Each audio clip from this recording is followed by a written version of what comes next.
I do know, just because the Evangelion has been so written about and studied, I do know that there is like the creators weighing in on what things mean or do not mean. I guess it's a little bit of a analysis philosophy for me. Um, but I ascribe to something known as death of the author, which means that when a work is completed, whatever it is, you can effectively pretend like the artist died the moment they decided it was complete, which means we can't go to the artist to hear their side of things, tell us what it really means. Um, and so you treat anything an artist says that is not part of the art as hearsay, as no more valid or important interpretation as anyone else's. And I understand why people would think that's nonsense, that obviously the person that made it must know what it means. Um, but artists write their inner selves into art all the time without even meaning to. And so as someone who, as Theta and as the alter ego, has spent a lot of time writing and creating, and the alter ego especially spends a lot of time helping others and editing others' work, which is probably what he's better at. Um, I can tell you emphatically, people don't understand everything they're putting into a work. That part of the reason they are being creative is they're trying to articulate something, and language seems to be failing them. And that art becomes a way they're expressing this. And so I am dubious of any artist who thinks they know all the things that they put into their art and all the things that it means or can mean. And so I know the director has said lots of things about the series. A lot of attention paid on the series and on his personal situation and his own kind of mental health. It's interesting, but I don't take it as the word of God. Okay. The same creator will interpret their own work differently at different points in their life. This happens with musicians talking about song lyrics all the way. So I don't think you should privilege a creator's interpretation or saying what things can or can't mean any more than anyone else's. Yes, they have a good starting argument, but I can assure you from experience, most artists put things in their work they don't realize, and most artists fail to put all the things in their work that they mean to.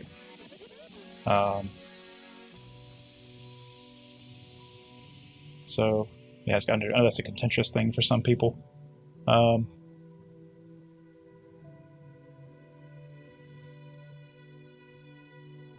Does this include if an artist produces more work under the title, like another movie?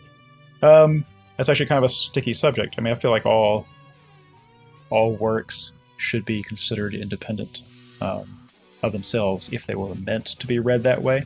So if they are adding on to the story and adding more to that part of the conversation, then I think that's an appropriate thing that you can add to the way you interpret it. But again, that itself just becomes a piece that is open to interpretation, and how it relates to the other pieces is also, there's no objective analysis. This isn't science, it's art. It's deliberately different. Science is about reduction to base components, and art is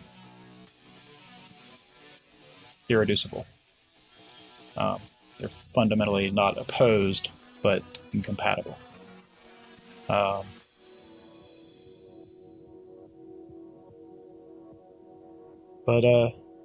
Yeah. One thing that I think is bad behavior from an artist, and I don't mean to speak poorly of her, just these actions by her, but with J.K. Rowling and the Harry Potter universe coming out and trying to tell us how we should have interpreted motivations or things of the characters that I don't think were always actually there in the original work, I think that is exactly what an artist should not do. I think art is a conversation between the audience and artist, and that art is the conversation. If you're an artist, you stay on your side. You don't come over here to the audience, because when you start doing that, you will occlude many other interpretations. You will constrain what other people get out of the art, and that's not your role in the conversation. Even just the fact that you have to argue that whoever created says it has the right idea tells you that's true. That the artist weighing in on what their work means squelches the conversation, squelches the interpretations. And, on one level, art, depending on how you want to define art, art may exist to generate interpretations, to generate different takes, to be something different for every person that experiences it. And when the artist gets in the conversation in a way besides the creation of the art, they hamstring that, they curtail it, they set up boundaries, and it hurts the conversation, I think. I think it actually even hurts their art. And understand they don't want to be misunderstood, But your chance to say what you wanted to say was during the creation process of your art. And when you decided it was time for the audience to see it, your role should have ended. That is my take. So, yes, definitely do not look up the director's conversation. Definitely do not look up his comments if you have not seen this whole series. I just wanted to go ahead and get that out there now, because I know it comes up a lot. And I understand why people privilege it. Certainly things like talking about production decisions. And I actually have a little more tolerance for this in collaborative efforts. Give you a good example, if you've ever read the Watchmen graphic novel. Normally in comics, graphic novels and all that, there is a writer and an artist, or there's like the penciler, whoever is actually in charge of the way the scenes are composed. And they each kind of have their own idea of the story. And in Watchmen in particular, a lot of the things, I'm forgetting his name, I'm sorry, but the artist for it put a lot of things in the background that the writer didn't even notice at first, didn't even realize all the things that were added there, that were adding to the story. So I think that actually is a situation where each of them actually basically, it's okay for him to essentially weigh in on the interpretation of the artistic side of that, and the difference between how they talked about it versus what it came. So I'm not trying to say all conversation is not productive, but basically I'm going to ignore any artist that tries to interpret for me. I feel like that's amateur hour if you're an artist, actually.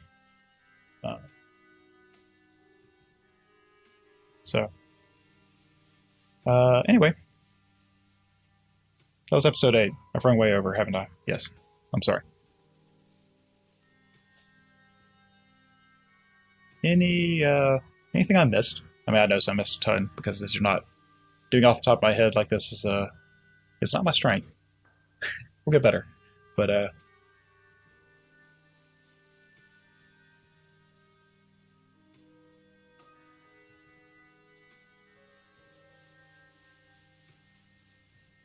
thanks. Well, it's a little. I'm very given to these tangents, and when I write and edit, it's the kind of thing I can pull back. But whenever it is a situation like that where I've got something that I've thought about a lot and could just hold forth, that's definitely in live, it's hard to stop myself from doing that.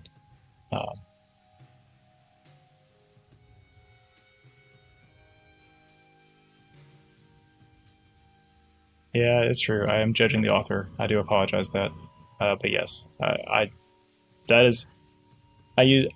unfortunately had to reach out for a specific example of J.K. Rowling because even people who are not all that interested in interpretation have are aware of it, right? It's beyond the ken for them too. So she was the easiest example to illustrate what I mean. But I don't hold anything against her. I think Harry Potter's a fantastic series. Dun,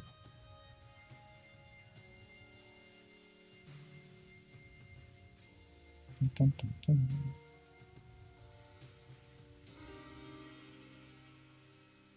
Yeah, no. So yeah, they're giving you good advice there to not look up some of that stuff in the wiki.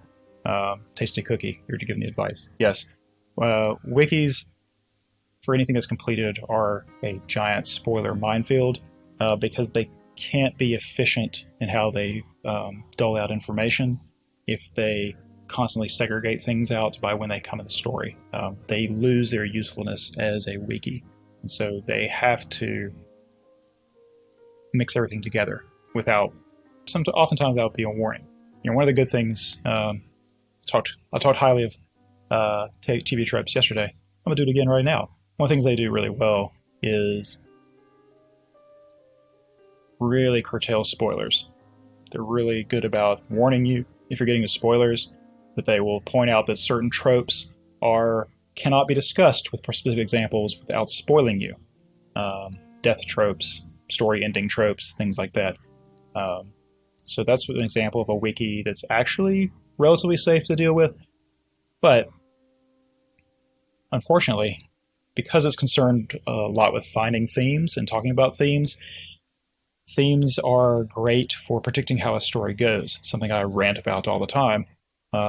It's because they're patterns. And so if a theme would not have occurred to you at a certain point, or there actually wouldn't normally have been enough information to extract that, knowing it's a theme of a story will guide how you anticipate events and therefore alter how you experience the story. I know that I have a particular stance against spoilers. I know some people don't mind being spoiled, but I think as long as you have that information, you can make that decision for yourself. What I really don't like about spoilers, when they happen to me, they're terrible, but that's just a personal thing. Philosophically, what I don't like about spoilers is that it steals the experience of the art. This is actually pretty relevant to Evangelion. So hey, here's another rant. Not rant. Tangent. Where a storyteller decides to give you information is important to the experience. There's three main ways. You can give the audience information before the characters know it. That's known as dramatic irony. And then part of the tension of scenes is watching the characters behave with information that you have and they don't, that you have anxiety over how they're going to act without knowing the whole story. Then there is the opposite of that, where the characters obviously know much more than the audience, and that invokes a certain intrigue. Like all the stuff with the Gendo and Nerve and all these background shadow dealings is a perfect example of that. And that pulls us along, that intrigue. We treat those characters differently while the mystery remains than we do once we know it. That's why some shows that have high rewatch value do so, because when you know the things the character knows and you watch how they behaved with that knowledge yourself, it actually changes the experience. It changes how you judge their behavior moment to moment. And then the third kind is simply simultaneous. The audience and the characters find it out at the same moment. And what that does is create immediacy between character and audience. It invokes empathy in us for the characters, which is how you get attached to stories in the first place. People don't get attached to ideas. They don't get personally, emotionally invested in ideas in an abstract way. We're much more likely to get involved in a character, someone we see as real, that activates our empathy, that activates, even if we don't like the person, just being able to think of them as a real person that we even can dislike makes them more real to us. And so revealing things at the same time to the audience and the characters is a trick to increase that we're put in the same position. And that's something Evangelion, I've pointed out several times, does with Shinji as viewpoint character. That we're made uncomfortable when he feels uncomfortable. We are often using his point of view in a scene, looking up or down. That creates immediacy with us, right? So having all those techniques at your disposal is a great tool set for a storyteller. And spoilers wreck all of it.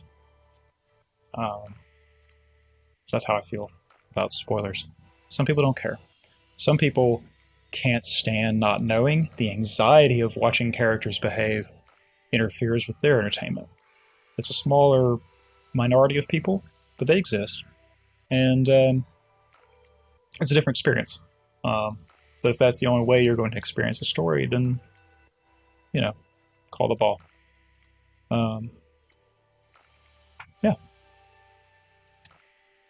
That is my yeah. And so sometimes people enjoy that better. Like for me, I will often read a book before seeing the movie version of it. And that is because for me, most of the time, the experience of reading the book is a superior experience to the viewing of the movie. Not that I prefer books to movies necessarily. I'm not actually interested in picking winners between the two. But since a book is a much longer investment of both time and energy, it's not a passive thing like watching a movie. If I'm going to have one spoiled, and you can't help it if you do both, I might as well have the shorter, more passive one spoiled. You know what I'm saying? Because then I can simply appreciate the way they decided to tell that story in another medium, whereas the spoilers would make the work of reading the book a little less enjoyable, if that makes sense. So.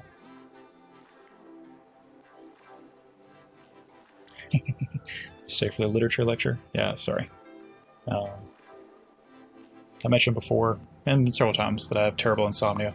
And what that means is that most of my life, and because I am basically the part of the alter ego that loves story, almost every night of my life, I read myself to sleep, which means I've read a lot. Actually, up until I started this channel. Now I don't have the energy for it anymore. I don't read nearly as much. I feel my vocabulary suffering and my brain drizzling out my ears. But that's on me to find a better balance. How do I feel about audiobooks? Yeah, okay, sorry, I'll come back to that. Diablo Exitalis prefers spoilers because you can enjoy the journey, getting caught up and all that. Yeah, I mean, that's a good example. For some people, it increases their enjoyment because it reduces the number of things they have to keep track of or worry over or feel anxiety toward. And I think that's perfectly okay, as long as you remember that you're probably the minority and that should be someone's choice, right?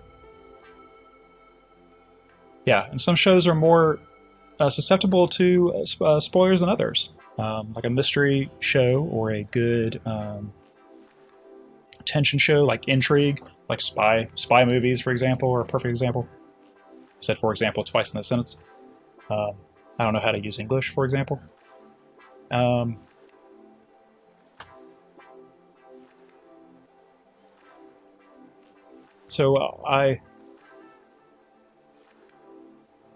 It's not just stories, this is how I feel about all art, but you should figure out how you should approach it. Like, where do you derive meaning from it? How does it impact you more? And I'm obviously very obsessed with stories, and any of you who've taken like literary criticism or have writing courses at all can probably figure out that I have a writer-centric way of looking at stories. I appreciate cinematography and I appreciate music, but I don't have as much of that eye or ear, right? And so a lot of how I look at all art comes from the literature analysis style. Because in stories especially, the writing is a non-trivial part, right? there are a lot of things that can wreck a piece. There's a lot of reasons a movie could be a bad movie. But there's no such thing as a great movie with a bad script. There's no such thing. And so, for me, pulling apart the guts of storytelling is about looking at the writing. The writer and the director are the only two people who have to look at the story as a whole and make sense of it as a whole. Everyone else can focus a little bit more narrowly. So while I know auteur theory is very popular in film, to me, the writing is a pretty essential part of that. I think that's a big reason why a lot of the directors that we know by name are themselves writer-directors. Full control, right? So, let me get back to the...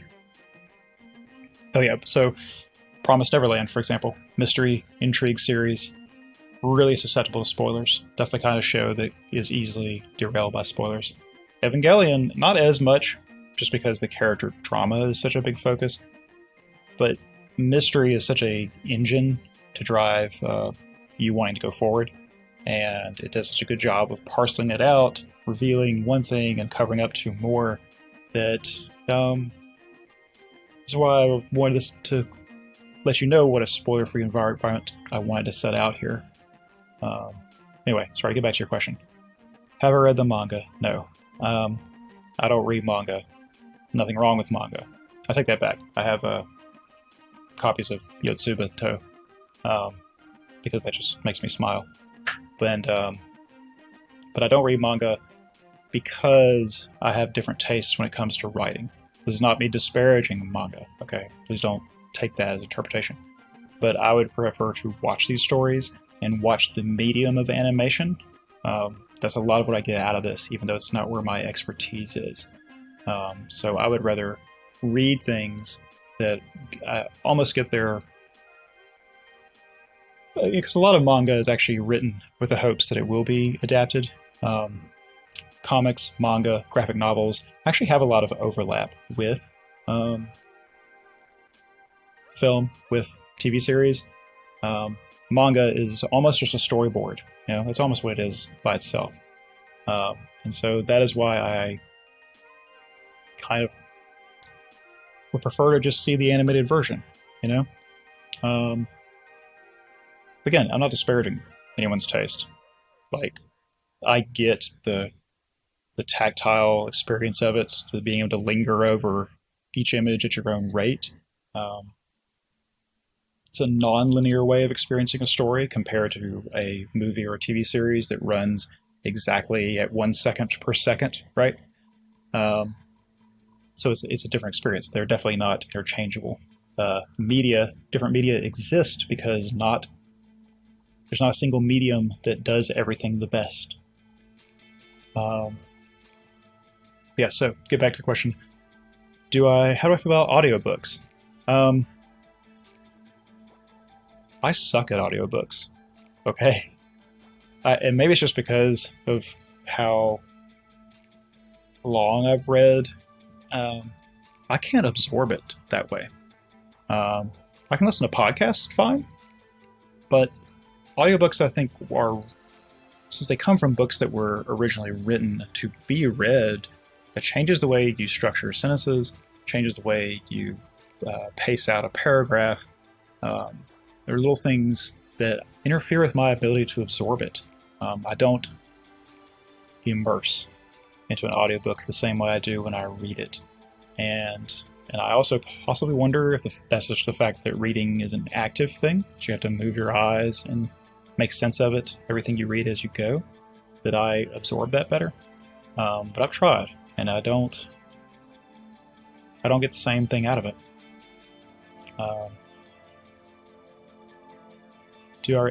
I'm sure I'm missing a lot of good things that are manga only that'll never be adapted, or the especially obnoxious thing anime does where they just adapt where they are to a single season, almost like the most expensive ad for the manga ever. I honestly feel like that's a plague on anime. If there was one little category designation that I wish things like My Anime List had, is the story complete or not? Yes, no. Tell me that before I get involved. Please. And I think that would disqualify an enormous amount of the anime catalog, right? Um, so, yeah, we're still going. We've diverged now. We haven't quite. I'll relax the spoiler restrictions in a second. I just kind of got into talking about Asuka and all that, and I wanted to actually read chat for a change. Something else I'm hoping to get better. Gentleman Jack, I saw your comment a minute ago. I took your advice. I'll push it through now. I appreciate it. Thank you. I feel confident calling you sir in this case. Thank you. I'll try to be equal to that praise.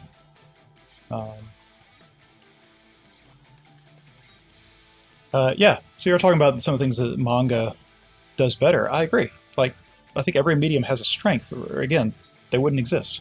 Like, movies did not supplant theater. Despite the, it might have decreased in popularity because now you could get that in a more convenient package. But live theater is a different experience even than watching a taping of that performance, okay? Knowing that it's being done live and not impromptu, but with people that you can see with your eyes, and your brain just processes 3D space differently than images, right? And hearing their actual voice, not through electronica, but from their mouth to your ear, feeling what the rest of the audience is feeling, watching them looking to the audience, it's not the same as watching it. And so I think any medium that exists and continues to exist will do something better than another medium, or would have been weeded out. And so for me, if I had infinite time, I would probably read manga. I don't. And I prefer to read, I just have a different taste. You know what? I'll show you. Hold that thought.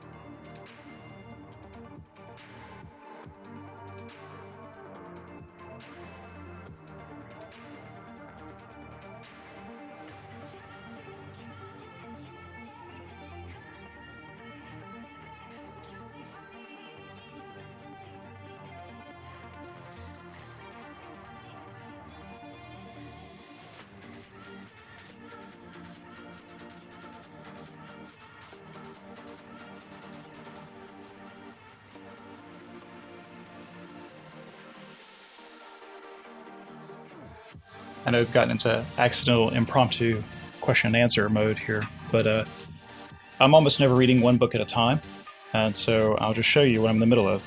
I'm on my second read through Sapiens, which is fascinating, and I'm a big rereader, especially of nonfiction. Second reread of that. I'm usually reading at least one fiction and one nonfiction thing at a time. I'm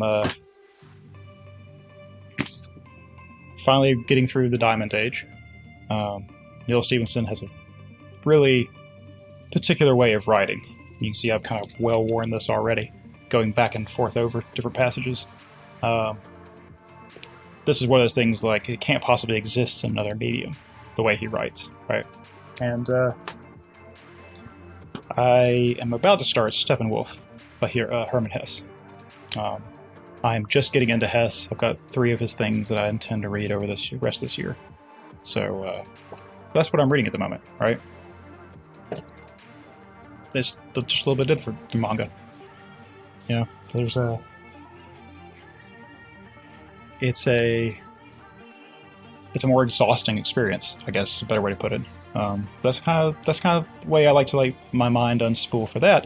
And then I come to watch anime and normal live action movies and TV series for a different experience. I don't necessarily watch this kind of stuff like art house crap. Sorry, not crap. You know what I mean? Stuff that is self-conscious of being artistic as a movie is not my taste, but in literature form, I'm all about it. So, yeah. So, that's where I am on manga. That's not judgment. Okay. I know there's some legendary manga out there, and I've read enough graphic novels earlier to understand how different that medium, how different that experience is, and how that could easily be your favorite way to enjoy a story, to absorb a story. Um, I mean, I just think it's great that technology has advanced to the point that we have more versions than just oral storytelling and trying to paint on cave walls, right? Like, there's no need to pick a winner. We're all winners. um, yeah, let's just keep going. What is your take on recap movies of anime? So one of the things, or Made in Abyss. One of the things I did during the hiatus was watch the Made in Abyss movie. The one movie that actually came to U.S. theaters, not the second movie. And actually, it was originally, until I ran out of time, I was actually going to make a little casual video about it. Because one of the things I did intentionally was talk to someone who hadn't seen the series, who just watched the recap movie, to try to get their sense of it. And it is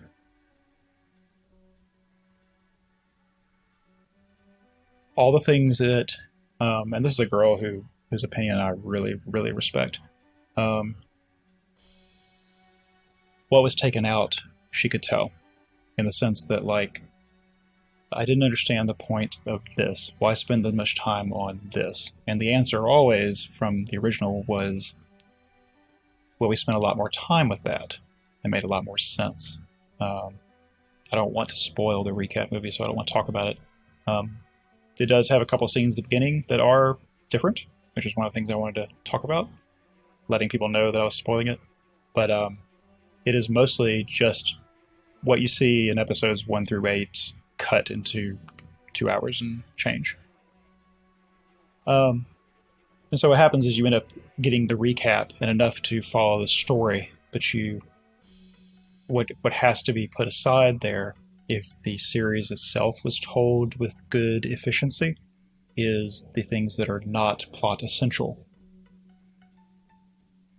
I don't know that we can argue that plot is more or less important than another element, but you definitely can't leave it out where people don't know what's going on.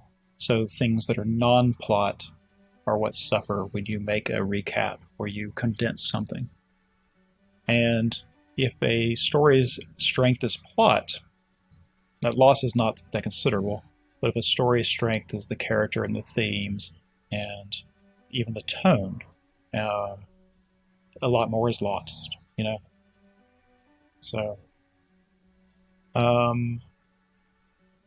now, as far as I know, the second movie didn't actually release anywhere in the US. I mean, I've checked a couple times, but in Japan they came out like a week or 2 apart from each other, which makes more sense, because all the first movie does, and this girl agreed, was it makes her want to know what happens next, so it at least accomplished that. And what happens next is the whole third arc, which is, I wish you could actually go back and see scores on things on my enemy list plotted against time. But I'm fairly confident Made in Abyss rising in the ranks of popularity and critical acclaim happened from that third arc. That's what everyone looks back and thinks, wow, this is a great series. And so the first recap movie, you don't get it. All it does is tease the fact that's going to happen. And to then not get the second movie in the US is, well, that's like the opposite of what you want to do. Unless your goal was to make them go watch the series so they can see where it goes from there. It makes much more sense the way they did it in Japan. It makes a lot more sense to release it when you're getting ready to add a new addition to the story. Like someone asked about the Madoka recaps. That, I think, is a good way to set up people to be ready for whatever they're adding onto the story, even if something's lost.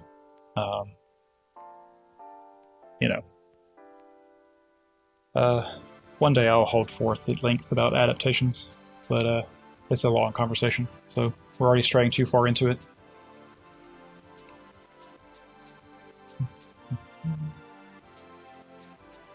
Yeah, so there are different ways to do recaps. You can do a retelling or reimagining, in which you essentially have a wholly new work. And I think that's very different than being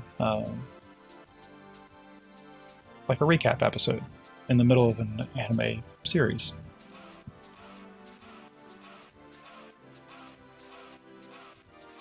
You can't, it's hard to argue that has the same value as any of the episodes around it, right? It seems more like not the story they want to tell, but a contrivance of the medium, a contrivance of production story, or production schedules, and the need to market the story to make it easier to jump into. These are like external, for lack of a better word, non-artistic pressures on the people who want to tell stories, who employ them, right? I think if we all had infinite time and infinite energy and infinite money, recaps wouldn't exist, probably. And I think that's probably a good way to think of them.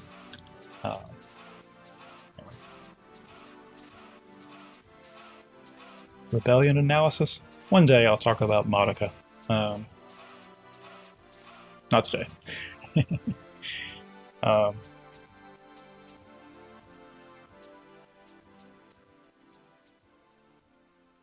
At this pace, yes, Guy there is a full schedule on NearlyOnRed.com. It's actually kind of scrolling across here very slowly. Weekends, and including next Friday, we're doing a dual broadcast, 2 episodes, enough break for my voice recovery and people to watch 2 episodes, 2 more episodes. Monday through Thursday, we'll just do 3 episodes all in a row. That'll set us up to be at the finales and movies next weekend. So, I know, like the audio, it comes and goes. That's why I was like, I'll just try to deal with it. A couple streams, see how it works. It's annoying to me, but I'm getting used to it, and I think it's a much better. You tell me you're experiencing it, but I think it's way better than what we were dealing with yesterday. Plus, I doubt you can even hear the AC running today, which is big for me because it's hot in here. These lights are very hot. The screens are very hot. So, yeah, I'll talk about Madoka eventually. Personal history time, since we've diverged way off here. I got into anime way back in the day.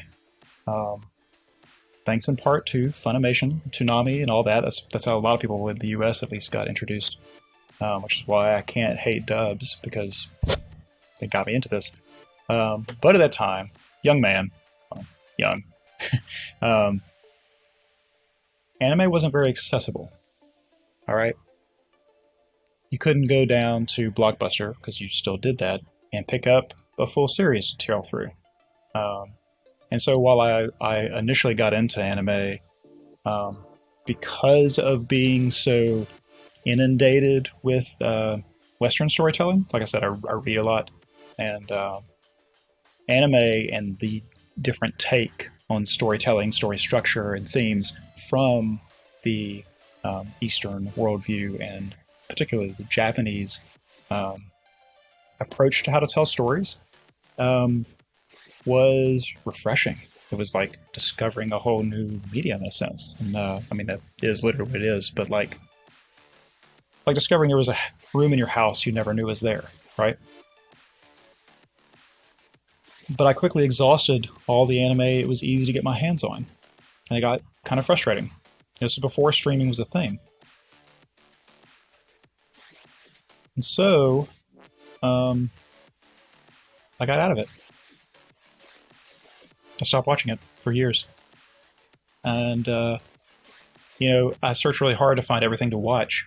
And the signal-to-noise ratio on really quality series, it varies, right? But when you have to go through so much work to find the gems, it gets harder and harder to justify it. And so, the year I came back to anime, decided to get back into it, was 2011. 2011 was a banner year for anime. It's just ridiculous the number of series that are still held in wide acclaim and popularity that came out that year. Yeah, we're getting some Theta lore here. And Madoka Magica began that year, and kind of set the whole. That was like when I first discovered streaming and all that. That anime suddenly was really accessible.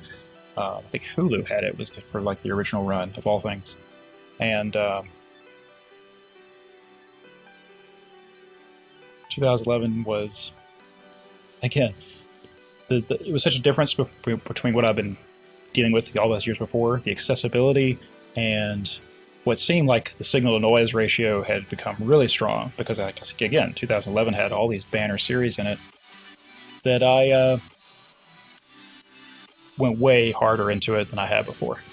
And Madoka was one of the very first ones I ran across that I was like, if this is what anime has been up to in my absence, I got some work to do. I got a lot of things to find and watch. That's true. So, yeah, I don't want to ruin Madoka, but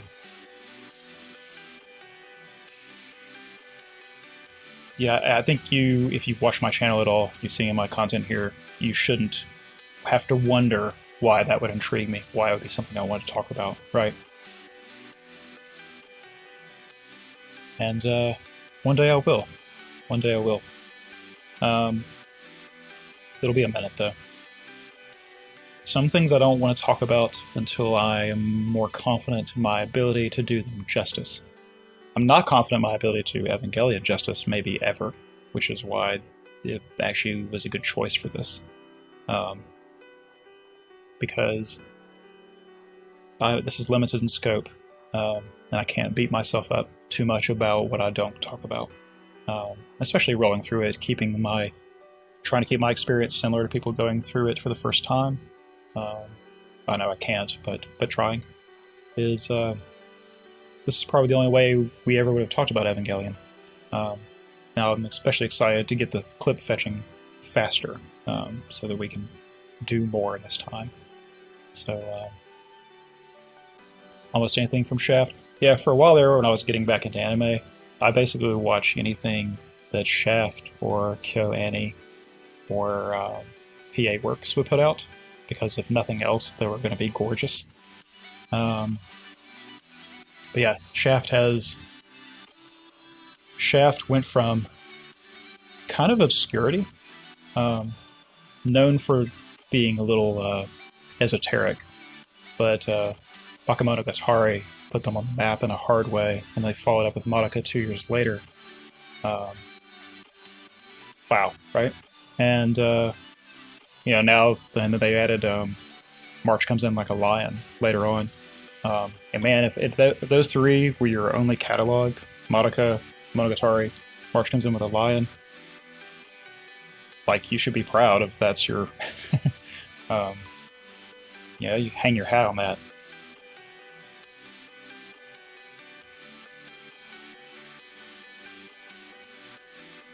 Yes, they Tasty Cookie, their use of visual imagery is unparalleled. I agree. Part of the reason I got drawn into it, and Shaft in particular, I always wanted to see, is because they seem to understand that this is not just a story that we're putting faces up on the screen because you need to, because you're animation it.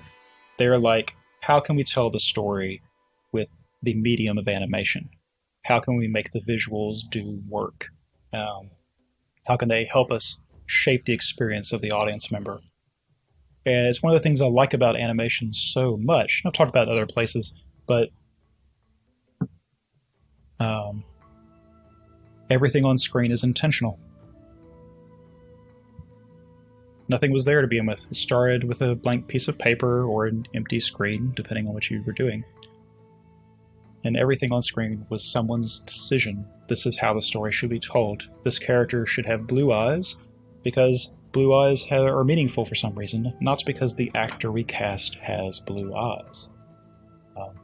These characters should be these heights and builds relative to each other, not because that's who we cast, but because we need it to be intentionally that.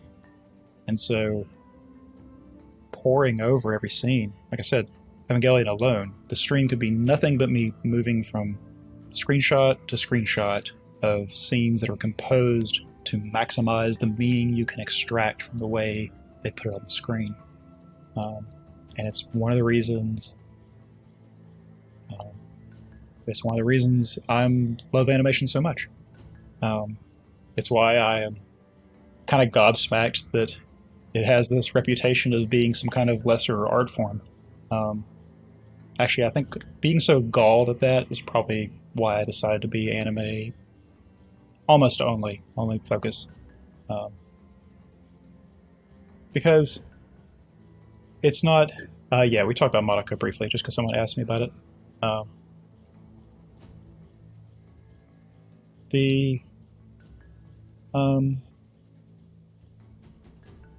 lost my train.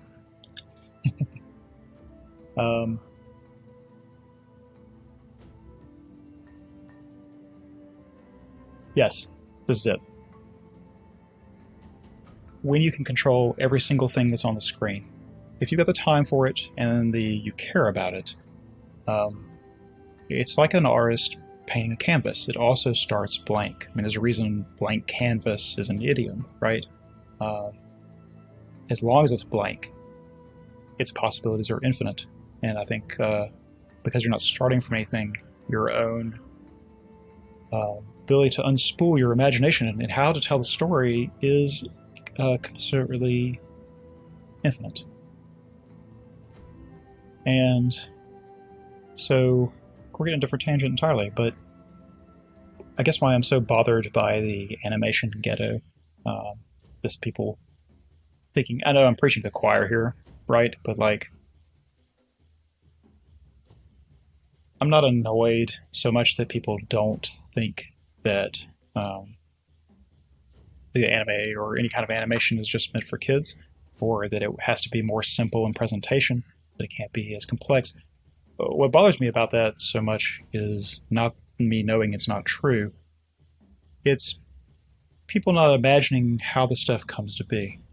Which is to say that manga authors also studied Shakespeare, okay?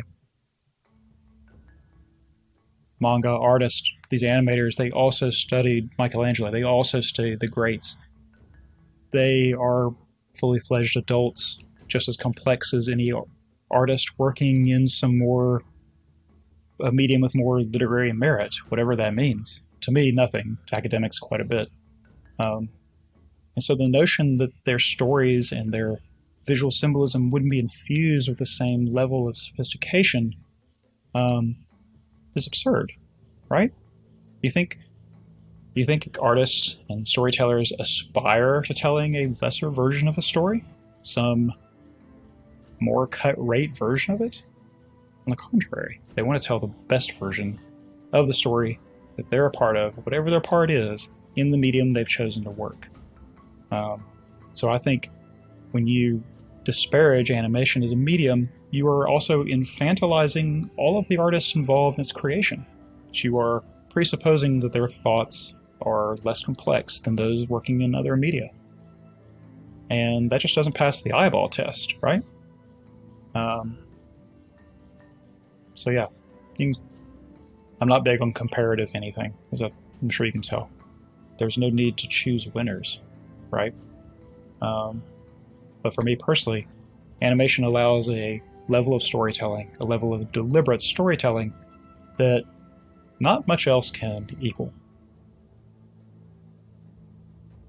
Literature can. That's also, you have infinite possibilities to do exactly what you want to do. Or, I picked up the wrong one. Stevens is a much better example of like, well, you really can say anything. You really can tell any kind of story. So, yeah, sorry. I ran out of more. Oh, did they really? Took it off Prime? That's a shame. So, Board Free and I had a conversation of Monogatari back in the fall. We were talking about Rascal Does Not Dream of Bunny Girl Senpai, because it made people immediately think of both Monogatari series and of unedited.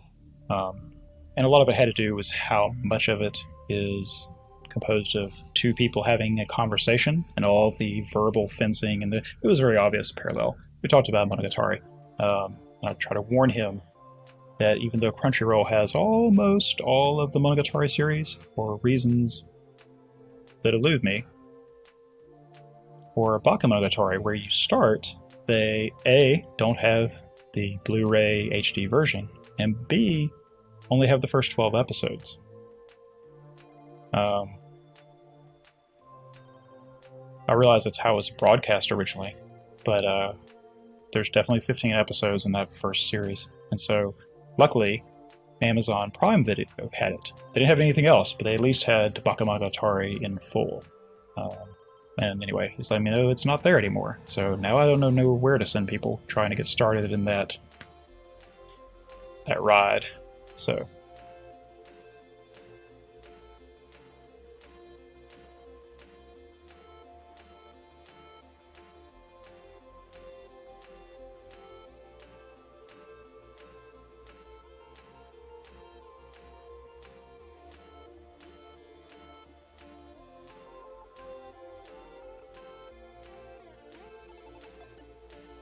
yeah, I'm waiting for the the audio finally went out.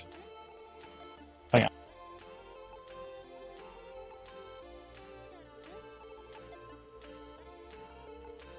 on.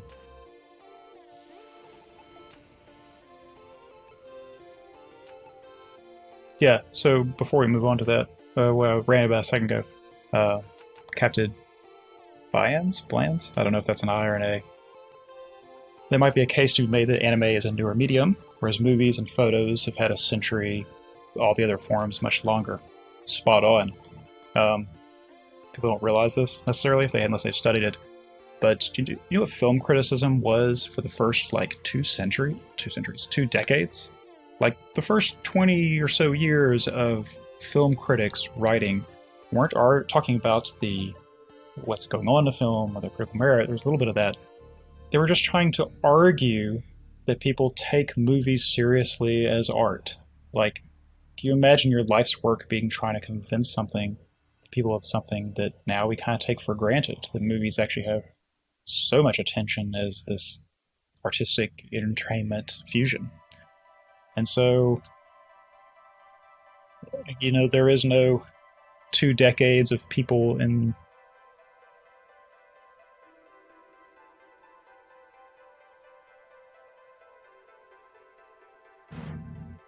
We haven't had 2 decades of critics who are really serious about it arguing for the validity of this, right? Yeah,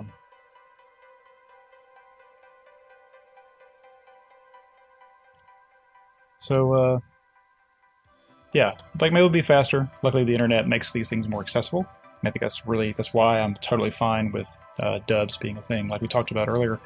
That was earlier stream.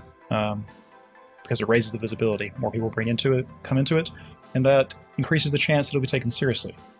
Now, the anime community doesn't always do themselves a favor here as far as treating it seriously, treating it like something that can evoke the same things in you as the type of art that everyone does treat seriously.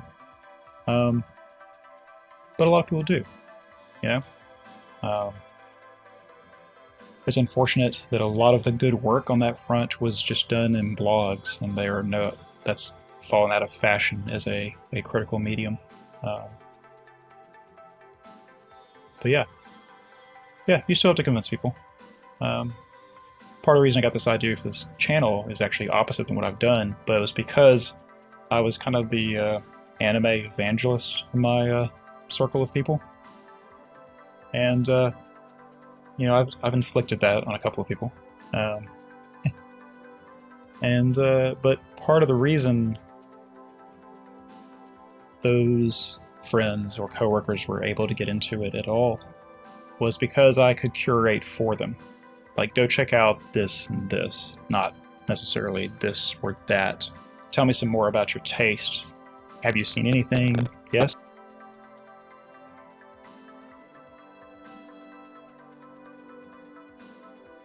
if you liked this series, maybe check out more of this, less of that. And I think the fact that I have to have that conversation with them over and over again is part of what caps anime. There's no water cooler discussion at the office about the anime you're watching, right? You won't run into it organically necessarily unless you intentionally hang out in anime communities, right?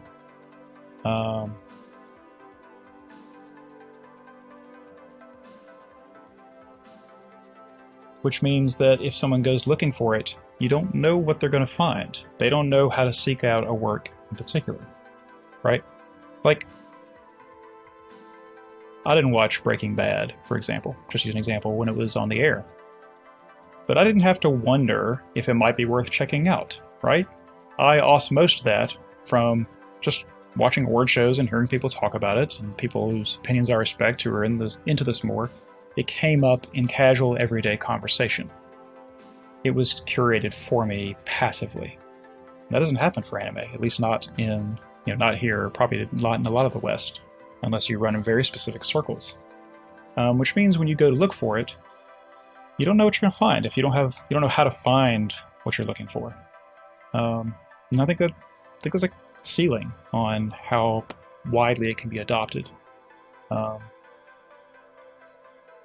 Personal opinion. I don't know how you solve that necessarily. There is a problem with anime communities being very cliquish, being very us versus them, which also hurts. There are a lot of people who are not anime fans, they would never describe themselves that way, who still have seen several series and enjoyed them. The barrier between them watching a lot more of it and staying where they are, that's what's preventing the growth, I feel like. I mean, that's my knowing several people like that, being related to people like that. And it's not going to be for everyone, right? But you have to do real work to get into it. And so the internet is probably going to help. We know it's going to help. Like I just said, I only got back into it because of the internet, and I loved it to begin with. But it allows you to reach a community, a circle larger than the one you're in. It's still not exactly water cooler conversation, and we definitely privilege the opinions we get from people we know personally. It's relevant to Evangelion there, right? But yeah, you definitely have to twist people's arm because of preconceptions, and some of it's not fair. Right? The preconception that anime is just all hentai or similar is very real and very...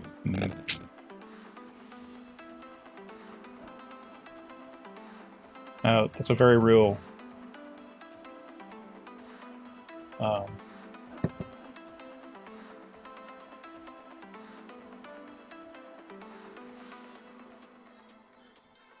a lot of people, that's what they know. Either it's about kids or it's animated porn, which is just one step weirder to them than normal porn or normal animation.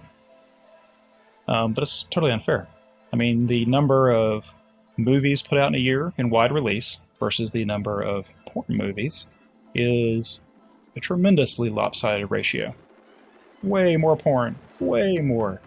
But we don't associate movies with an excuse to put sex on screen, right? And so the same kind of in anime is actually the opposite, where there's way more actual stories than hentai. And I know some hentai have stories. I'm not trying to draw that line, but I think you know what I mean. Even though the ratio is different, the perception is opposite. It's not fair, but the embracing of that by the anime community, I do think, stops wider adoption.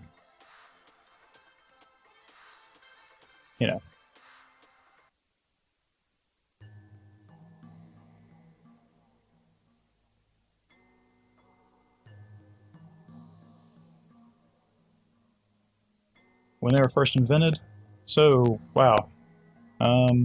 Or do people think of movies as porn movies? Was the question.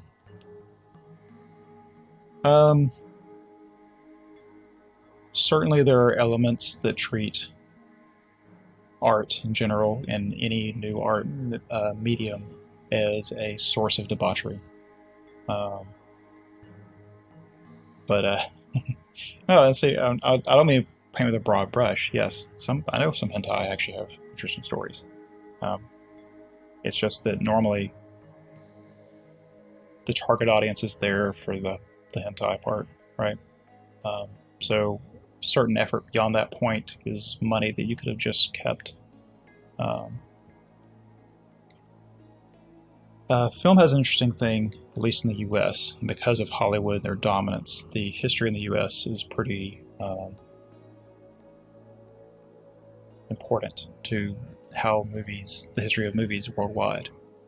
And there is something in movies called the Hays Code, I believe it was called. It basically was about enforcing decency on films. It's where we get, the precursors for rating systems and censorship of content. But there was a time when all that was just on paper and was not actually enforced. It has a very specific name in film history, and I can't pull it off the top of my head. Early 20s somewhere, or maybe late 20s. It's after talkies, before the Hays Code. Maybe that's Depression era. Anyway, there was stuff on screen. They would put stuff in movies and have situations that would not show up again really until the 70s, once the prohibition went in. And I do think there was a pushback against what was on screen. That something about it seemed too immediate and too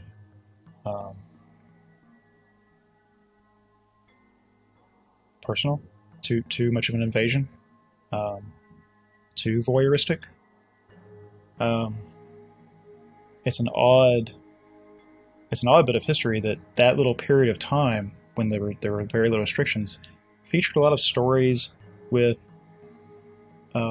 women of loose morals and strong female leads, strong female characters, complicated female characters. It's one of the things I actually love so much about anime is the wealth of female characters in prominent roles as a protagonist, sometimes the entire cast, and the fact that the anime community embraces that, to me, is one of the big pluses in their favor, right? Like, there's all this hullabaloo about making a Wonder Woman movie, and meanwhile, over here in anime land, we're like, get with the times. But during that period, where they didn't have the moral restrictions, women were much more prominent on the screen, even though we're talking like 1930s. Or I'm pretty sure it's 1930s.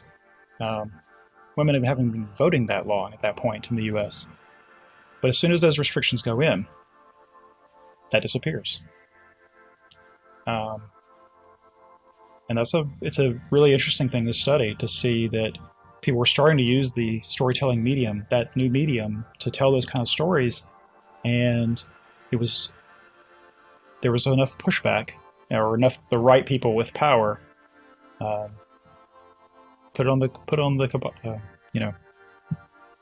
squashed it. And so I do think being a new medium works against anime. And so every time there is something that is a little bit weirder, it gets judged more harshly than an older medium doing the same thing, right? So, yes, I agree. Time heals all. Time makes fools of us all, and time will eventually bring anime further into the mainstream. But I do think it could probably move faster, and some of the problems are made at the studio level, and another set of them are made at the fan level.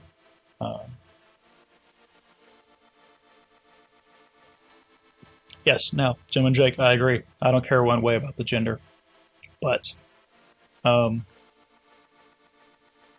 in so much as that a story might be different with a all male mix of male female mix of people who identify different ways than they are or all female cast is interesting to me for variety.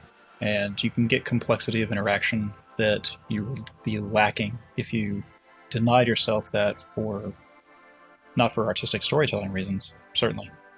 Um, and so the wide embrasure of female leads and female characters in anime to me is not so much about I want to see representation, and that has a different value, that's a different subject.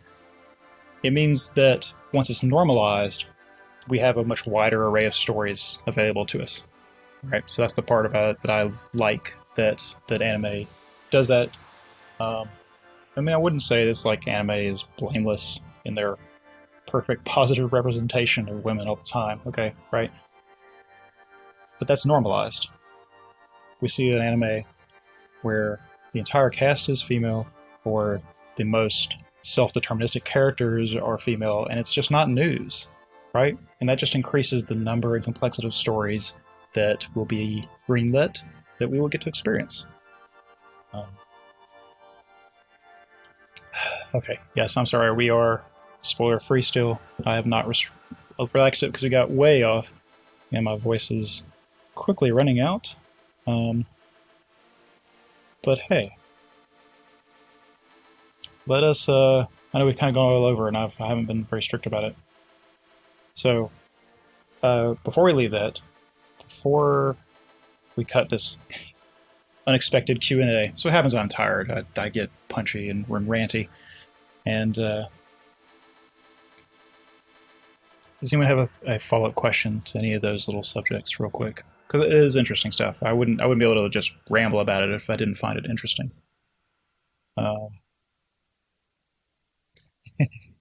Guile, the earlier broadcast have a variety of technical issues, but mostly me being nervous as a virgin on our wedding night, to borrow a phrase, and it's very obvious.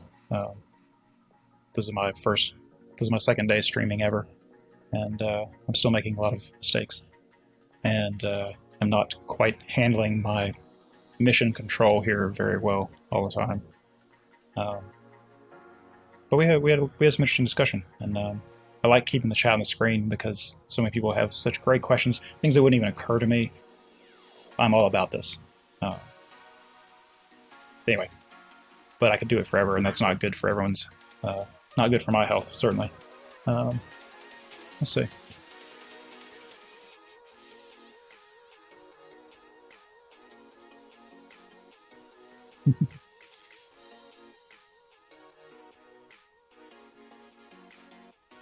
What do you think studios and fans can do to help broaden anime? Do we have to give up some of the things we take for granted? Man, it's hard to imagine how it would happen organically otherwise, because this is a problem with all geek culture, and it's been amazing to live through the period where it became marginalized to mainstream.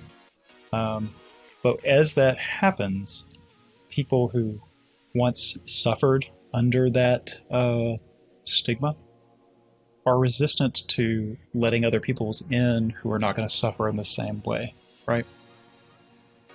And so you get what the internet has decided to call gatekeeping, which I think is a fantastic term for it. That the people who should be welcoming in fresh blood, people getting to experience something that's new and exciting like it was to them once, are instead hostile, and instead unwelcoming, and want to judge the credentials of someone for being enthusiastic about something. And I think that attitude is not rampant in anime. Okay, they're not as bad as some communities, so please, I'm not judging you on that, but there's enough of it, right? And because of that hostility some people suffered in, I think a lot of anime communities have set themselves up to be an other, to be apart. And what that means is become a little bit of an echo chamber, and they begin to develop a culture onto their own. Like, imagine, and I'm sure something's happened to you, imagine trying to explain to someone the whole idea of an anime wife, right? Like, you're going to get some askance looks.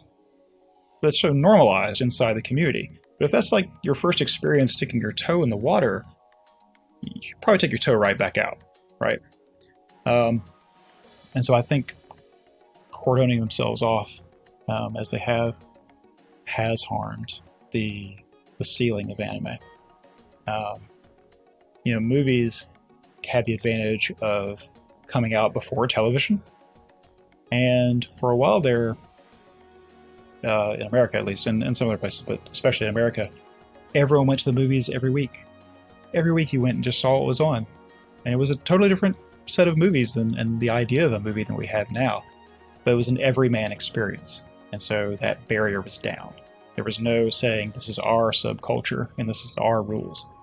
It got to steal a march on the whole way that art is normally normalized. And I think anime has so much content that there's absolutely going to be something for everyone, right? But this is about accessibility again. Let's say you're trying to find Evangelion. Not on purpose, but you're looking for something to watch on Netflix. And you go to search by category, and anime is all grouped together. Evangelion is very different than watching, I don't know, Hidamari sketch. Right? I know that would never be on anime. I went for another Shaft title there. But they were put right beside each other. And so it's actually much harder to find something someone would be interested in, because anime is treated, even by these media companies that pay money to license it, they treat it as it's all one big chunk of things. We don't do this with movies, not really. We don't do it with television. And it's not like there's some dearth of anime titles that it's not worth differentiating, right? There's like 3 dozen plus new TV series, adult TV series, every 3 months start. It's a tremendous catalog. And I think that all these things compounded together, if we wanted to raise the visibility of anime, it has to be... thank you. I'm sorry. Somebody has technical difficulties aside. It's been a fantastic first 2 days of streaming. I'm looking forward to more, I assume. Thank you. Thank you, Anonymous, whoever you are. I know I've gone on way off the rails now. It's too late to pull it back in, but yeah. To answer that question, I don't think the communities can do it by themselves. Experiencing anime, if you do not live in Japan, is still a different experience than doing it in Japan. And the creators, their access to their audience is mostly just Japanese. Foreign licensing become a bigger part of their consideration, but they still don't have the same street level access to get a read on the audience. So, truthfully, I've got another book over here I should have grabbed. A book called Anime, A Critical Introduction, I think it's what's called. And its starting hypothesis is that experiencing anime as a Westerner is a fundamentally different experience than just watching anime if you're in Japan. And not so much as about it being culturally different, that you relate to it differently, but the fact that we debate how subtitles should go and subs versus dubs is not a debate they have over there. And we have communities that form around our own cultures and our own traditions and expectations, and then experience anime from that. And that is fundamentally a different community than those in Japan who are staying up late to watch it at midnight.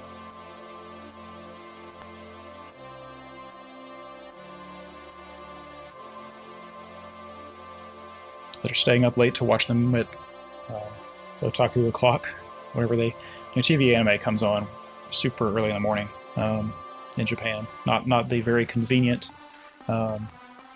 early morning, midday, or prime in the U.S. and North America, Western Hemisphere, and prime time like it does in Europe. Like, that's a much more convenient viewing schedule outside of Japan for simulcasts.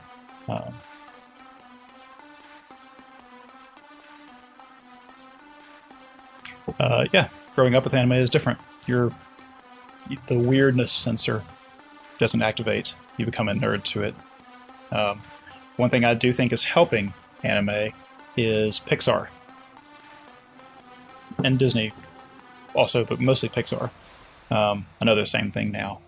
But by telling stories that are so obviously animation, but that are critically acclaimed, that are treated more like movies than like past, like say Disney films and like princess stuff, I think more and more people on a global level, mainstream level, are able to take animation more seriously as a storytelling medium. So even though it has nothing to do with anime on the surface, I think the success of Pixar is one thing that's actually rising tide lifts all ships, right? Because it is a little bit weird, okay?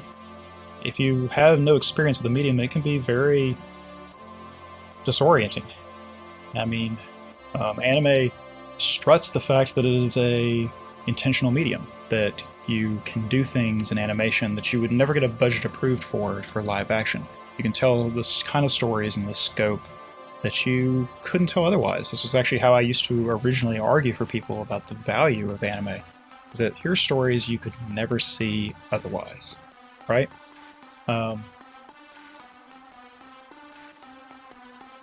But, oh man, where was I going with that?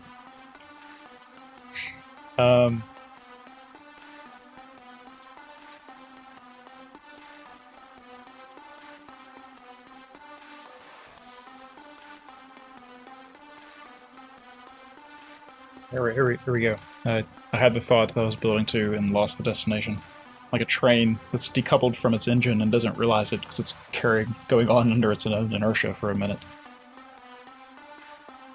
I was definitely not talking about Eromange Sensei. The weirdness sensor. That was it. Because of this, because anime will occasionally stretch its legs, show it's capable of. I mean, go back and watch like Akira or Nausicaa, The Valley of the Wind. Like, wow, that is not like normal storytelling, right? Like that is not what you're used to in live action. And those are old pieces. And that's beyond your internal sensor. One of I don't think he's in chat, but one of the people has been here who has watched anime with the alter ego. Way back in the day, when we were getting used to this. Every time, I guess this is how I'm going to introduce this. Every time we were watching anime and trying to get a sense of what anime was, and things would happen on screen that we just weren't used to, just little quirks, things like the distress sweat bubble, or the character going white monochrome as a shocked reaction. All those little things that we were not used to, we just referred to as randome, and we were seeking out titles that didn't have so much randome in them. And eventually you get past that, and then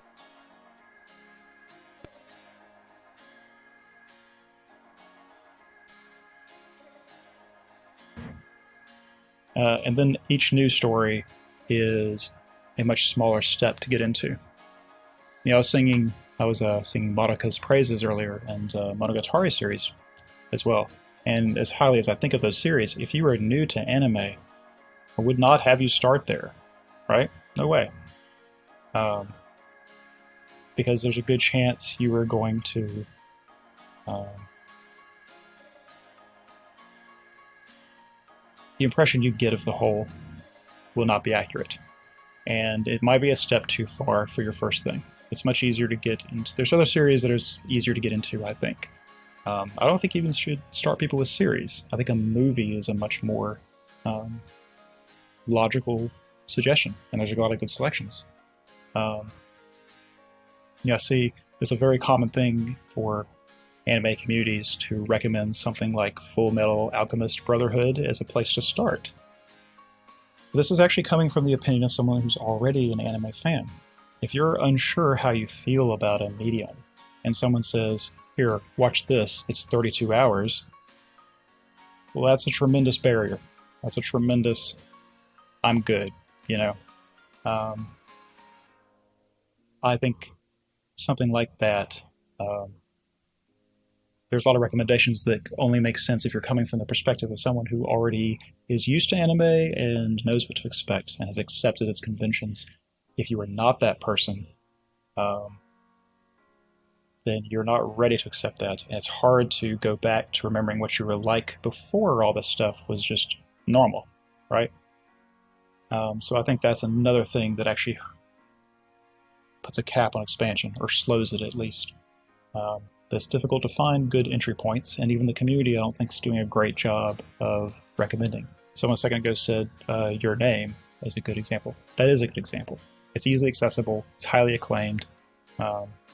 It doesn't have a lot of the weirdness, right?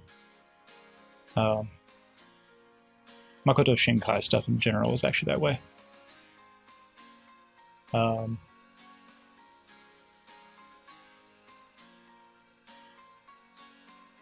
Yeah, Ghibli's got a lot of good examples. And the opposite is true too. Some people see something like, at least almost got an example here. What would start by Ghibli is a good example. You know, for me, depending on the person, I think one of the best choices to show someone, not to show off animation, all right? Fix the audio. Not to show off the audio or the... No, it's just...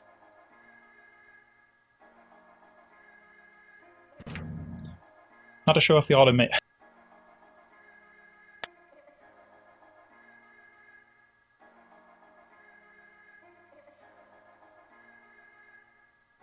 Test?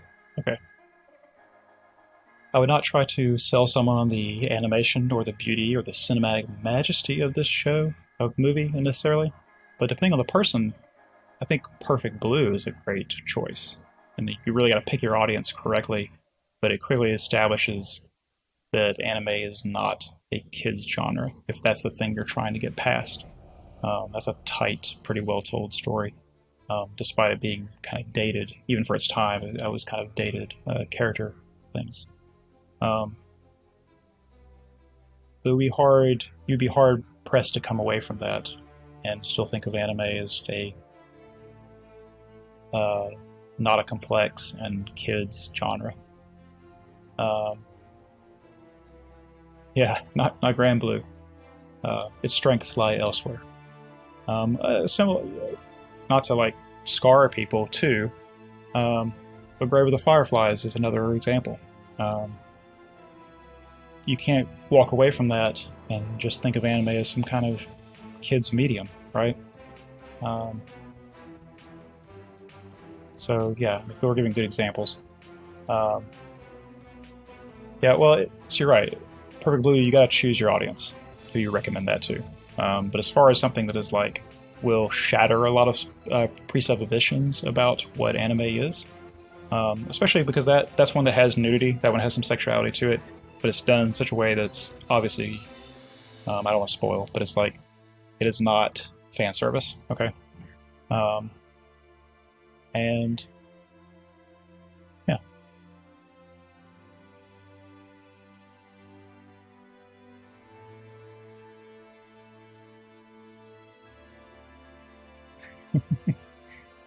And yeah, and that's a problem with reaching back to old anime too, is just like it's harder to watch movies before a certain time if you're used to the pace of modern film. The same goes for anime, but it's accelerated, right? You don't have to reach back very far before the pacing is a little bit different. Before even Evangelion here, despite how often they have really well composed shots, the ones where they don't care as much really seem like a budget affair. Even though this was like, you know, like I said, it's like the most successful series of all time. It's 24 years old. It's not exactly ancient history, you know? But what we've come to expect has accelerated pretty quickly. And that is due to the rising interest, the money poured into it, the visibility that makes young artists want to spend their talents and their time that way.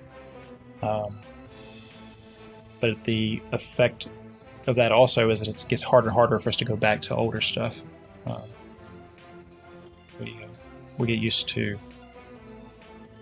This is hard to believe now. I wasn't alive to know this, but Star Wars in 1977 was criticized. Tough to tell the fact. Am I not peaking? I mean, yeah, I can turn the volume up, but it's. I was worried about peaking. Maybe it's my meters that are wrong. We'll bring the whole thing up a little bit. You just tell me if that's too hot now.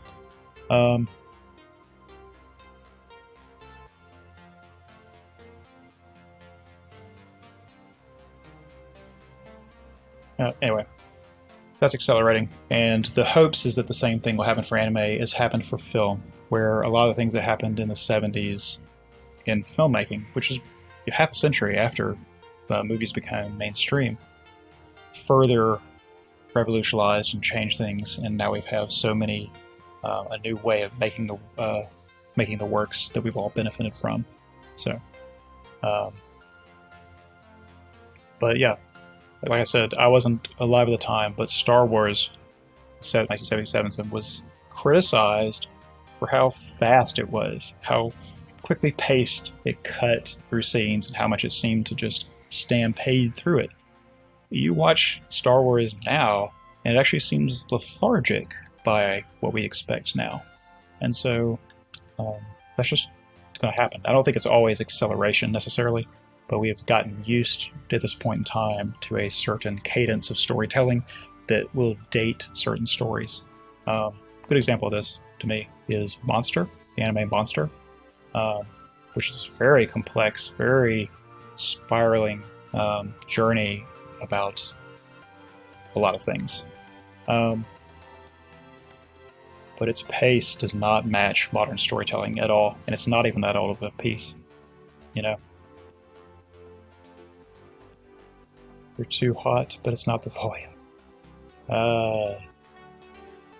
It's the lights, is what it is.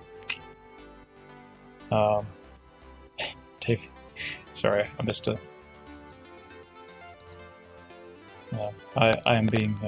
I'm being tipped to get some rest. It's probably got a good.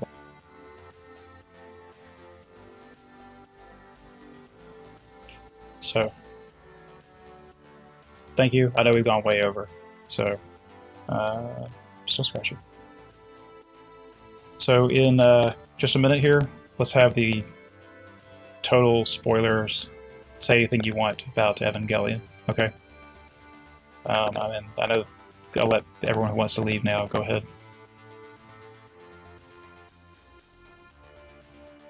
I say let, like I'm a professor dismissing you from class. You can obviously leave whenever you want.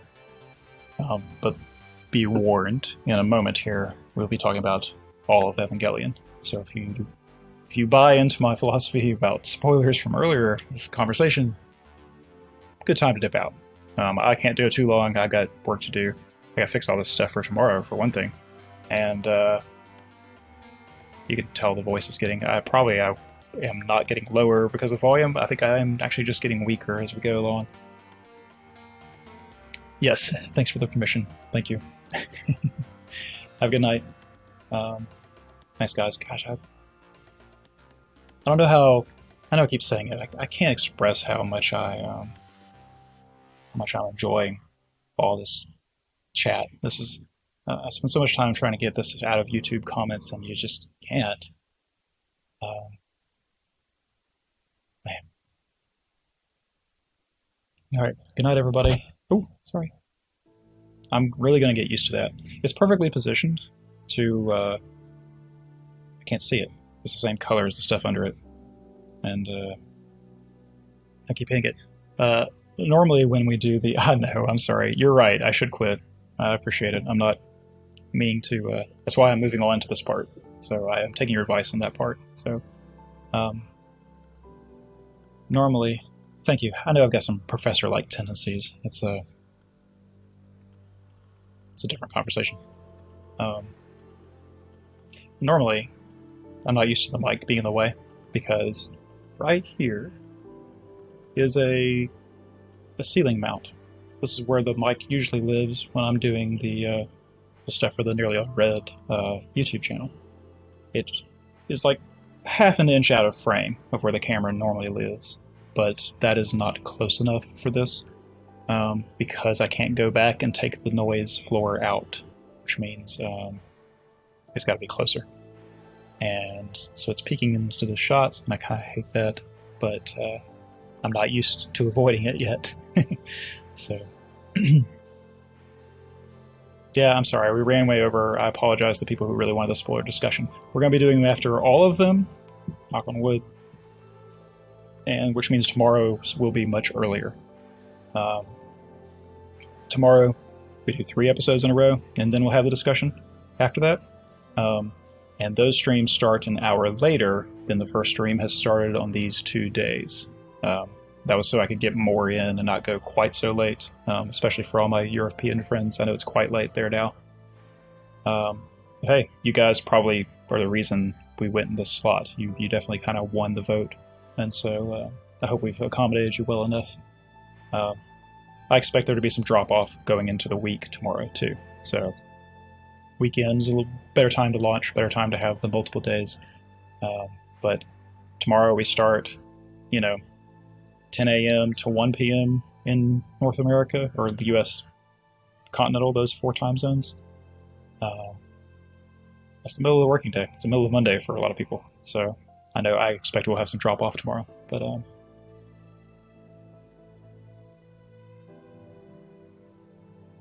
yeah, and I don't expect...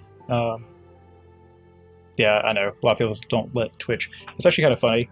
This is probably YouTube wide, but I can definitely see it on my own channel. But the highest hour out of any hour in the day, as you can actually see this, it updates it live, is noon Eastern for the US. So, lunch break. That is always the highest spike of people first watching videos. And so obviously that's what that is. That obviously must match enough US people doing that with people in Europe getting off work. That's always the highest watched hour.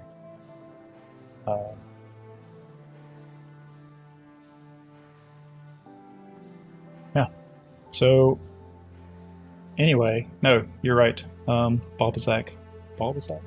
Please tell me how to pronounce that correctly. I think I messed it up yesterday too. Saying that teaching is one of the best ways to learn something or to refine your thoughts on the subject. 100%. I arguably get way more out of this than you guys. That's an old adage. If you really want to learn a subject, learn a thing, a skill, teach it to others. That goes for a lot of things. Trying to teach someone a game will give you an understanding of it that you didn't possess before. And try to teach any kind of concept, any kind of software, trying to teach someone a foreign language, teaching someone math, that's especially one where you will absorb way more of it, trying to find a different way to explain it to someone. And so, yeah, I get a lot out of this. So,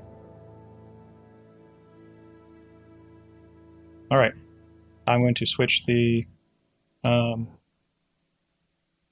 banner. We're still in clips? Yes. Spoiler time. Anything you want to say? We did this a little bit in chat yesterday, but it's kind of hard to moderate from chat because I don't really speak that quickly. Type that quickly. I don't think quickly enough to use the right word.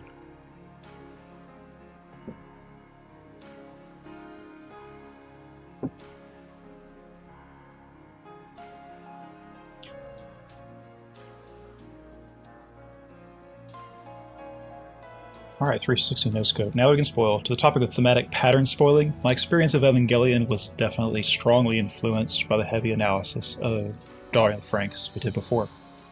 Yeah, it's hard to ignore the thematic overlap. There's obviously a lot of stylistic things they have in common, and I don't go in big for comparative analysis. There's nothing wrong with it. It's just I don't like how often it's the default for people. But that's an example where Darling, depending on how you want to look at it, may be considered just a love letter to Evangelion.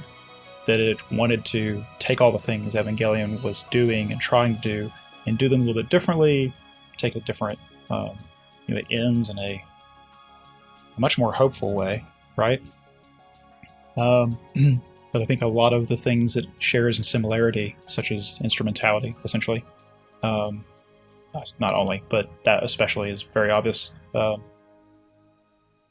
It was meant to take the same idea and tell it a little bit differently. And so that is not them copying or aping it, but trying to look at the same thematic patterns in a different way. I didn't want to dwell on that back then when I talked about Darling, which is still one of my favorite things. And can we learn spoilers for End of Ava? Yes. Everything that Netflix has is fair game right now. Okay? But, caveat, I have intentionally not watched 25, 26, End of Ava, and, you know, or the little recap movie. I'm actually going to watch my version, just because I'm curious about what's different, because I don't think they're the same thing. I think that's I'm super curious.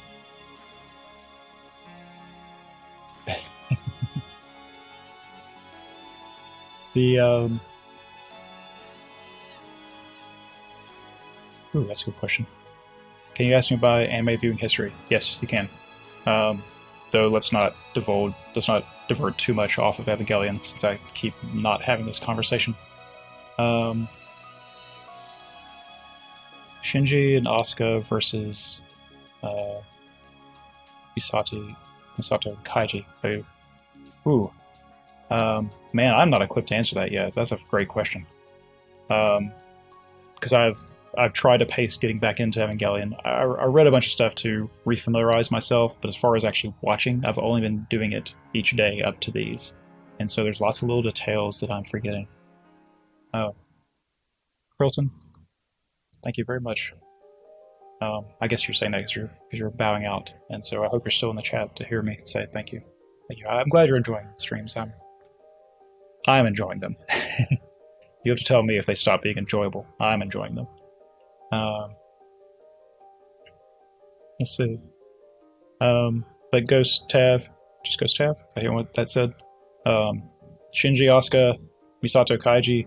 We're gonna get to talk about that a lot, and I'm not sure I can do you justice right now. People in the chat might be better equipped to that, but that's a monster of a topic. Because all those characters, Kaiji's the least filled out of those, but all those characters have so many echoes with each other in personality, and the way they both can get along and spark off of each other. There's just enough difference in the four of them that the relationships are not carbon copies. They're similar enough that they were meant to compare them. They invite our comparison. And but there's enough subtle differences. Like we talked about this past episode, where a lot of the way Asuka is originally presented to us is made to make us think of the way Misato presented herself to us at the very beginning and when she shows up to school, that particular front. So when they do that, I believe they intentionally want us to make that comparison. But at the moment, I do not remember all the little details about how their relationships break around each other. So I'm unfortunately not a good one to answer that. So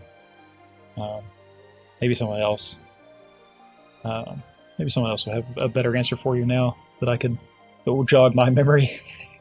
Yeah. Oh, I'm sorry. Cool. Yeah. No, you can still ask.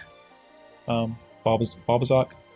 I've always just read your name, and I remember it because I'm like, I wonder how I pronounce that. Yeah,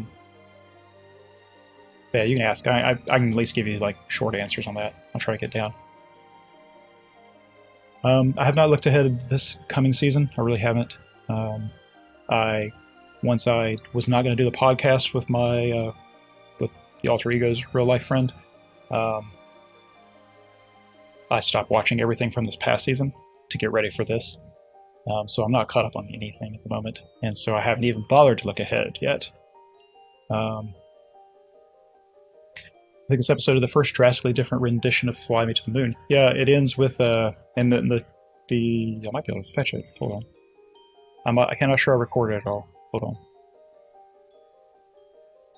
I think I cut it off.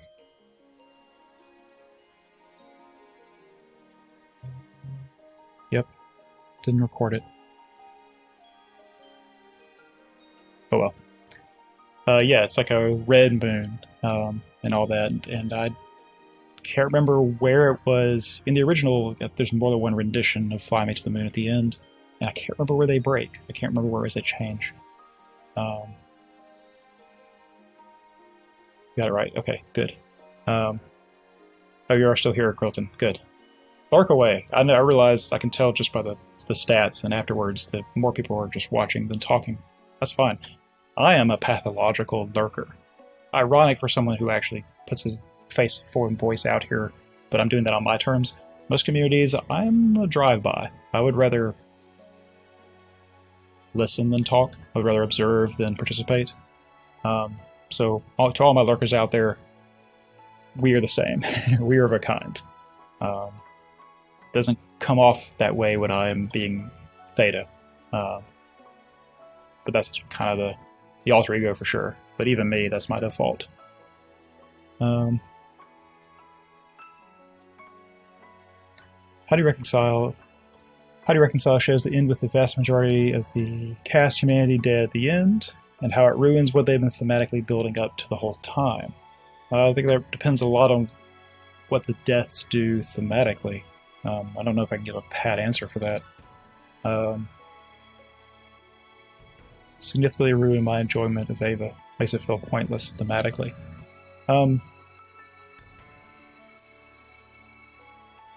How I feel about it, I guess is the question. Done right, the apocalyptic ending has its own significance baked into it, because death is such a lodestone to meaning in all of art. In poetry analysis, there is a saying that there's only two kinds of poetry: death poetry and nature poetry. And that's kind of a pithy thing to say, but what it means is that so much of that particular medium of art is not about, if it's not just about observing nature and trying to write, pretty verses about pretty things, then most of the rest of it is deriving meaning on some level from the fact of death. And this is an echo across all of literature, because death is both the only guarantee and the great unknown. Baked into it is that tension of something you absolutely know, something you don't know. I don't want to talk about this, so we're not going to diverge, but like my name and symbol and all that were chosen intentionally because of some of these tensions.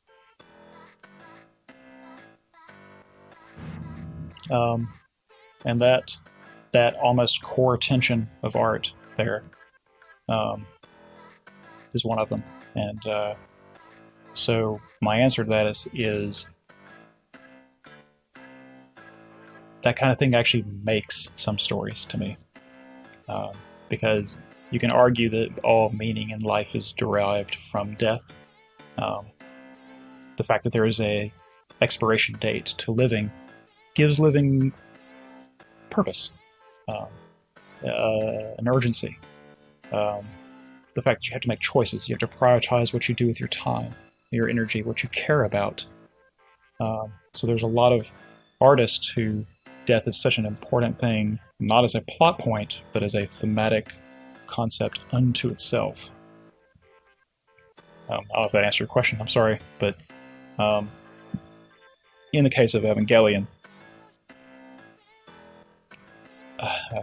especially when you start comparing it to religious mythologies that it invokes, and then kind of starting over and like a second Eden kind of ending, depending on how you want to read that, death actually is, the themes won't work otherwise, right?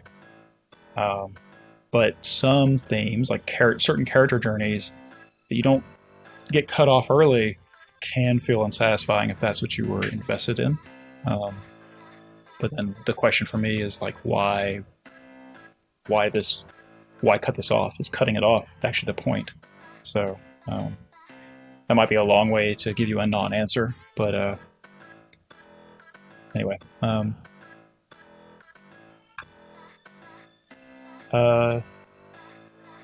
yeah, we talk about disappointing ending and so forth. Endings is the hardest thing to do because audiences will forgive you anything at the beginning and almost nothing at the end, because at that point they're invested and they've built up expectations about how you end. We talked about this yesterday, I think. But the gap between what you expect and what you get can that can ruin things for you. But the thing is, that's true of like life in general, okay?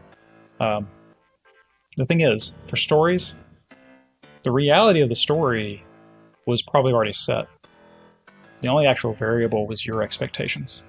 Whether they were set down here and it exceeded them, or you set them too high, or you wanted things that were never on the table and it didn't meet them. We actually kind of get in our own way sometimes with enjoying things whose end is already known by setting up our expectations. So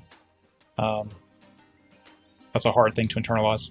It's one of the things I've actually further refined in my own approach to art by doing this channel, which I'm very grateful for. Again, I think I'm getting way more out of this than anybody else. But NearlyOnRed, how do you handle production issues when analyzing story? In particular, okay, yeah, so the famous money for 25, 26, and then had to make a movie for the real ending.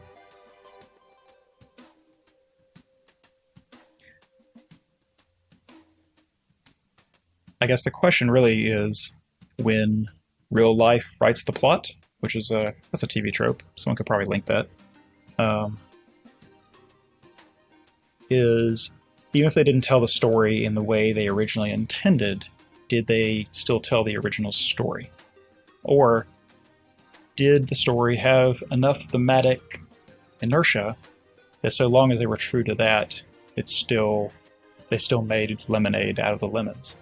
The fact that money and time and human effort goes into art is both disappointing because sometimes that limits what it could be, but it's also the thing that makes it fundamentally human and fundamentally flawed, which is also the appeal of art, right? But in the particular case of episode 25 and 26, I don't remember it being like my experience from it was it kind of blew my mind at the time, and part of it was the departure in style. Like it really made me focus on everything going in there. So even if that wasn't their intention from the beginning, it didn't fall flat for me. It just made me wonder what I've been watching. I really need to sit down and have a good long think about this. And even if that's not what they intended to do from the beginning, if they were whatever they did put out, they put something out. They put something out that was at least satisfying for them under the circumstances. And what in this case happened was because it wasn't quite what they wanted to do originally, and because there was fan backlash, but then because that controversy raised the visibility of the series and it itself was so successful, they get this opportunity to tell a different ending.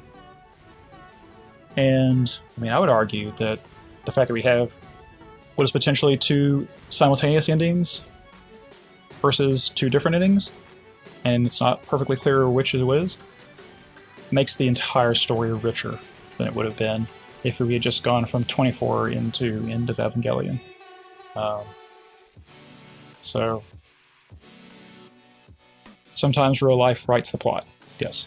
Sometimes real life makes the decisions. Sometimes that's terrible. Sometimes it gives us found art. I think this is a situation where the entirety of the canon is richer because of how that happened. It's a happy accident. That doesn't mean that I treat the original ending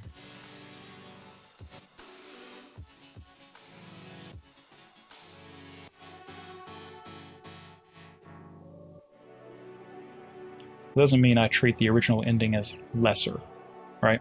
I guess I want to be clear about that.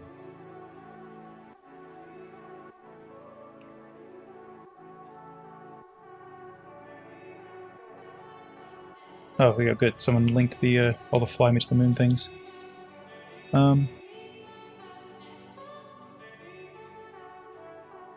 Well, I know you're all talking about disappointment and all that. I just want you to remember that like disappointment's a very personal thing, that it really is tied to your expectations. Um, there are some things we use as broad guidelines to judge whether a story set out to accomplish or accomplish what it set out to. Um, but we're much more sensitive to negativity than positivity. It's just a survival instinct, and so um, I know I enjoy more stories than most people because of having a more optimistic base setting, if that makes sense. Um, yeah, psychology book I was reading know that humans tend to put emphasis on what happened at the end. That's true. A lot of people think about. There's lots of experiments about that. In fact, I think on the website, it's because I referenced in a video. I put all the books that I've talked about specifically in videos in the credits section on the NearlyOnRed.com Red's website. And one of them is a book called Thinking Fast and Slow, which gets my vote for should be added to the required reading list for humanity. But it does a lot of talking about that, how humans' experience of things is so subjective, and how there are certain things we simply prioritize illogically, right? The humans are irrational, but we're irrational in a predictable way. And this emphasis on the end of things is one of them. So let's see here. Lurkers, show yourself. No, they can lurk. It's perfectly fine. That's why I don't have the bot announcing people joining the chat. If you want to just pop in and out, I'd rather not be in follower only mode for that same reason. What do you think about other characters not surprised about how? That's probably right here. In the world of Evangelion, people have normal hair and eye color. Their appearance should be alien, but no one focuses on this. Potentially, this is one of those visual shorthands for the audience. I'm not. Correct me if I'm wrong, because I have chat paused here, but I'm seeing it live here, so I can see your answer. No one ever talks about their eye color. Like, no one ever points that out, right?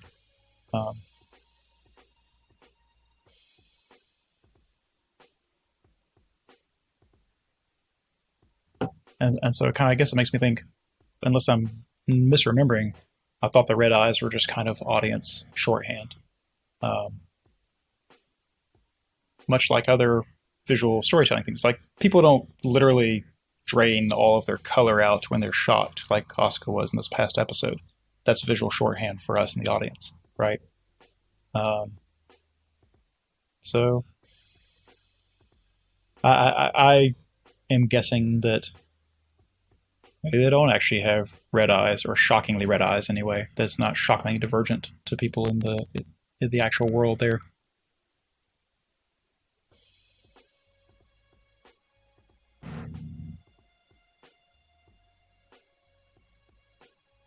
Yeah. Oh, so Elthanes, so that's how you want to say that. Is actually answered. That's a problem with pausing chat. Actually started pointing out that it's for the audience. It's to differentiate things. It's easy to remember several hair colors, especially because of the simplicity necessary in character designs to make it possible to be animated. When I talked about Rayview Starlight last summer, this is one of the things I talked about a lot, that theater and animation have a lot in common for the same reason. In a theater, person on stage, they have to be able to emote and carry and be understood, not just their voice, but their mannerisms and facial expressions to people way in the back, way in the nosebleeds, right? And so to do that requires exaggeration. Even to the people up front have to get that exaggerated presentation so that everyone can get it, okay? Animation has the same problem. Very simple face designs, not nearly the complexity of little twitching muscles or just slight changes in eyebrow or iris dilation. Everything has to be dramatic or you don't get it. And so things like hair color and eye color that don't match reality is just a visual shorthand, just really, to help us keep characters distinct. And but that's the pragmatic part of it. showrunners, if they know their business, can give it a further level of meaning. Like we've got Asuka and Rei with red hair, blue hair, and have the classic red Oni, blue Oni character personas. That's taking it and running a step further with it, right? So what is just a pragmatic decision can become a meaning that become a decision that infuses its own meaning. Let's see.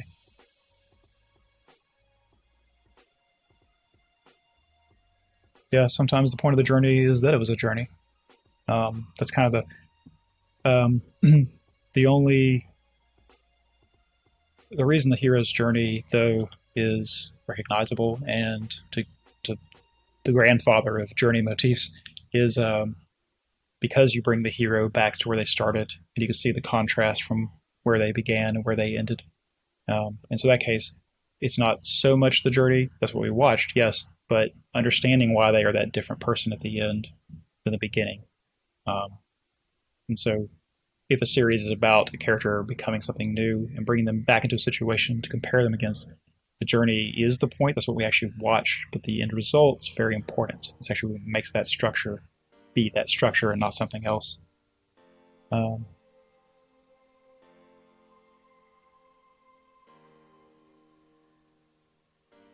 NearlyOnRed wiki. Perish the thought. Quoting Ventricosis now. I love Ventricosis. I know I haven't seen any further. Please don't say anything. But I hope that wasn't all I get of her. Asuka is constantly trying to use her sexuality as a weapon with Shinji. Is she trying to mimic a flirty Misato, but understanding adult women? Maybe it's Misato. Maybe it's Misato, and they obviously knew each other before. But this is actually a bit of a rite of a passage for a lot of women. And I'm painting with a very broad brush here, so don't ding me over anecdotal exceptions. But men will do the same thing. Look for father figures. Look for an example to figure out how their masculinity should be wielded, right? Women do exactly the same thing. And Asuka's mother and mother figure and example is not something to aspire to, right? Like, the trauma there is you can understand her wanting to look for a different role model, a different person to pattern her own womanness after. And so I think it's definitely believable that she is aping Misato a little bit.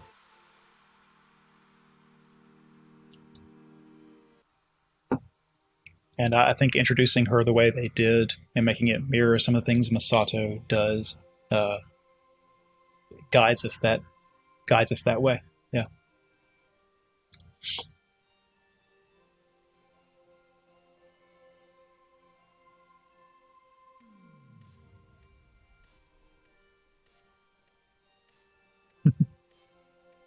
Real life bright spot, yes, thank you. I knew someone would link it. There's some. If you read that TV Tropes entry, there's some fascinating stories just on that page. I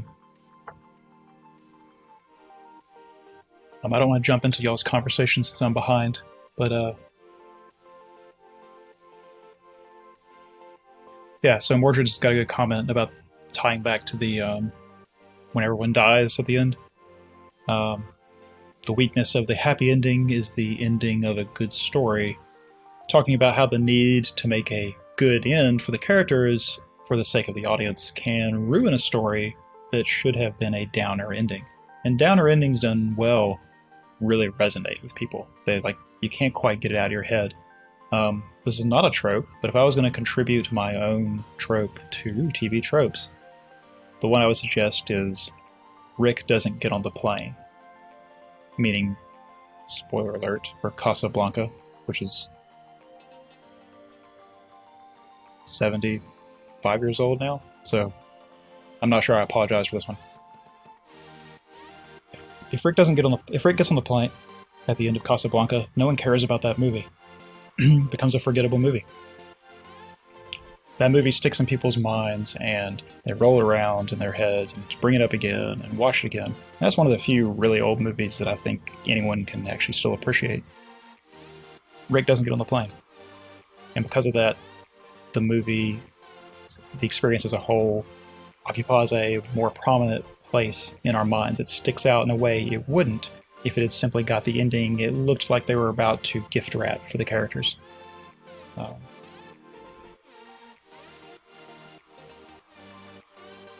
Overall, what do you think about the interpretation associating Asuka and Rey with the Freudian Eros-Thanatos divide? It's been a minute since I've brushed up on my Freud, but I think it's a solid interpretation. I think there's if I'm remembering, I think there's a really good argument for them each. Neither of them is so simple that you can't reduce them down to just that. But as far as trying to figure out how they differ exactly, especially with the red oni, blue anything that invites us to contrast them, I haven't seen all the criticism on this, but what I've seen, I found pretty convincing. I found well supported, I guess. The opinions were well justified. Whether that's how I interpret it or not, if I went looking for it, maybe. Freud has long been out of favor in actual psychology, but art critics picked up his stuff, and then artists from them, and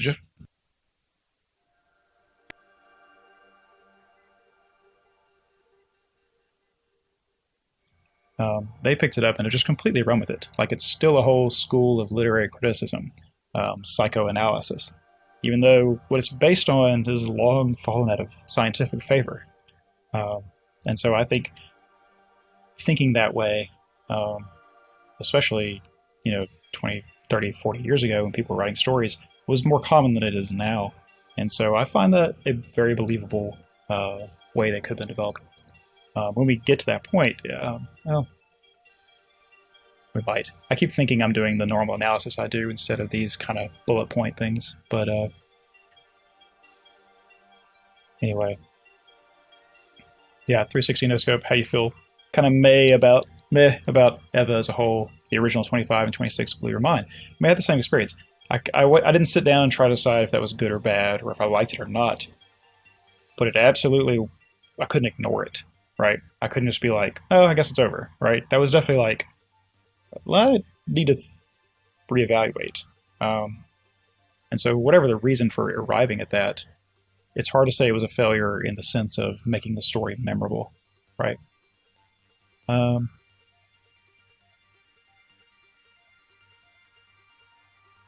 Henry with no vowels. Kill I Kill is the first anime you ever watched? It's impressive. I'm not sure how that happened.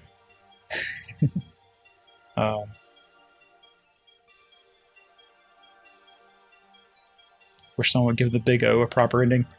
Oh man, that was like a guilty quote for fun thing among some friends of mine for a time. Though we would just end encounters with "We have come to terms," because we're little dorks who like to do that kind of thing in our day-to-day speech. Oh, you're welcome. I want to answer questions, and I haven't kept up with it. What I actually kind of wanted to do more was help moderate chat. Because just like editing, I think I'm actually probably better at that than creating my own stuff.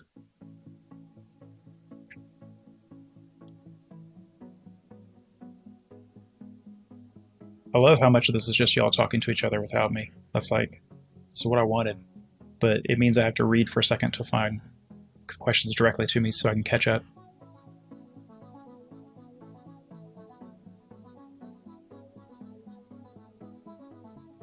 Oh yeah, I like the albino interpretation of Rey, that it draws a kind of a lab rat thing.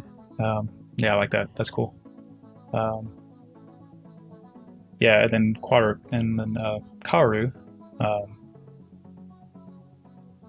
is similar, but for a different reason. Even all the way at the end, the angels are still a little bit inscrutable,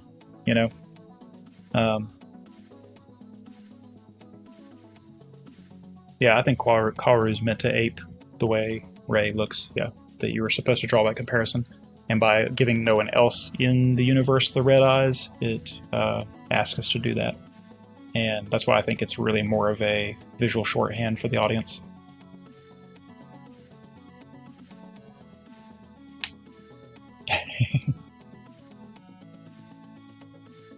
Would you say that Darling was an example of a bad ending? I don't get too far out of. I know Darling's a little bit relevant to Evangelion. I don't get too far out of the Evangelion as far as subject matter here. Um, define good. Did it stick in people's minds? Yes. Does that make an effective ending to me? Yes. Um, did it justify all of its thematic patterns to its time? When I talked about the finale a year ago, I began by. It's not exactly engaging video, I know, but I began by reading out my own YouTube comment from before the most controversial thing happens. And everything I said about where I thought the story was going based on its themes was how it went. Like it matched up, even several episodes ahead. So thematically, as far as justifying and fulfilling what it was doing, I have a hard time finding fault. Yeah. And sticking in your mind, not getting the ending you hoped for the characters can be a good thing. Again, Rick doesn't get on the plane.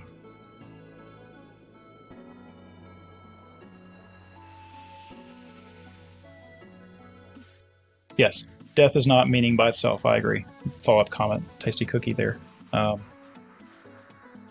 It shouldn't be, if it's cheap and handed out like candy, then when it's supposed to mean something, it doesn't.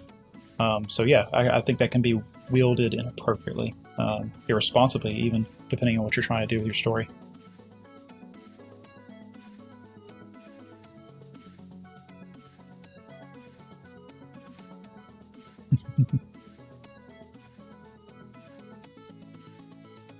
Oh yeah, Jung supplanting Freud. History's weird, man. Um, Scientific history is weird. I got another book recommendation since apparently I'm doing that. Bill Bryson has a book called A Theory of Nearly Everything, or something like that. It's about science, I guess. It's about the world and how. It's something like that. I don't think that's exactly the title. But it's about what we know about the world. But more than that, it's a history of how we figured out what we know about the world. It's one of a very small handful of books that I read, got to the back cover, flipped over, read all the way through again. It's fascinating to see how often in science people figured things out and kind of forgot about them, or they fell out of the wayside or out of favor for a time, only to be picked up decades later. It tells you that even science, trying to be this logical, impartial pursuit of truth, is subject to human insecurity and popularity contests and politics and infighting and all the other failings. Great book, not that long. Bill Bryson stuff, super accessible.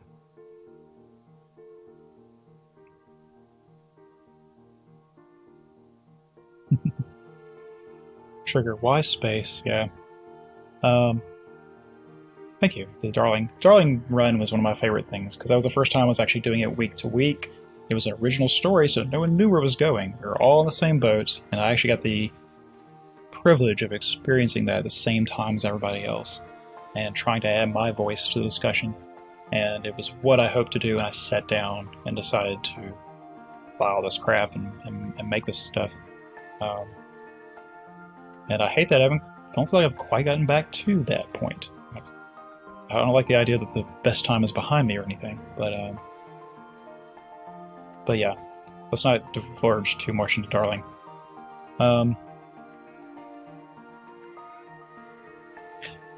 Making death a cheap thing that's dealt out frequently can be effective in creating a setting.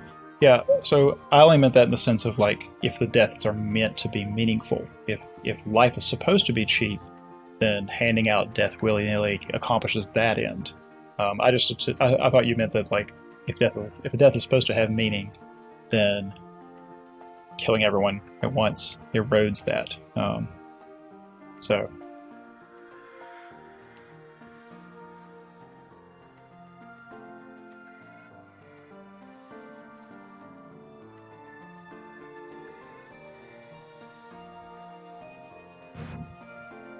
If I were a smarter man, I'd figure out a one-button macro to do this reset.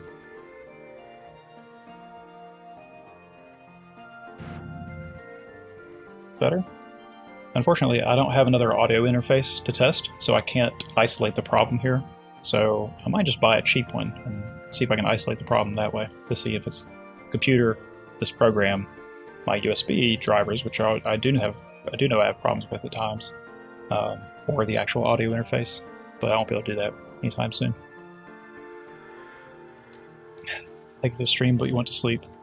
I also went to sleep. I have some work to do, but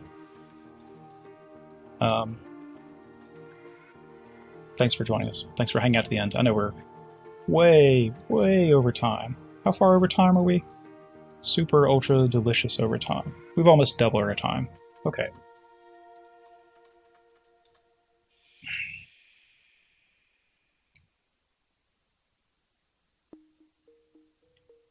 Is the big pyramid we always see in the geofront, like the thing on my be right back screen? I assume that's what you mean. Is that the control room we always see? I've not gone through frame by frame to figure out the lay of the land. We, weirdly enough, never get a ground level establishing shot of that kind of thing. I don't remember one anyway. Some of them might have it tighter in their mind as far as the later episodes, but I don't remember ever seeing. We're always in the complex by the time we start seeing the hallways and the moving pathways and stuff, or we're way up seeing the geofront where we can take in the size of it. Or we don't ever get a medium shot between those, I don't think. Scroll back up.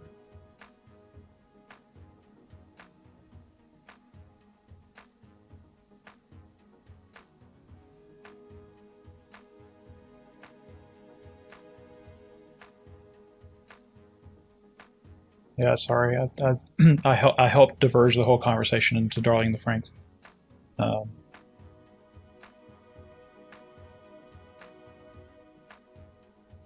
you think the various appearances of the Avas mean anything outside of being cool looking? I mean, I think being divergent from what we were used to in robots, we should talk about this yesterday, I guess. I think absolutely they were meant to look more biological, meant to be sleeker.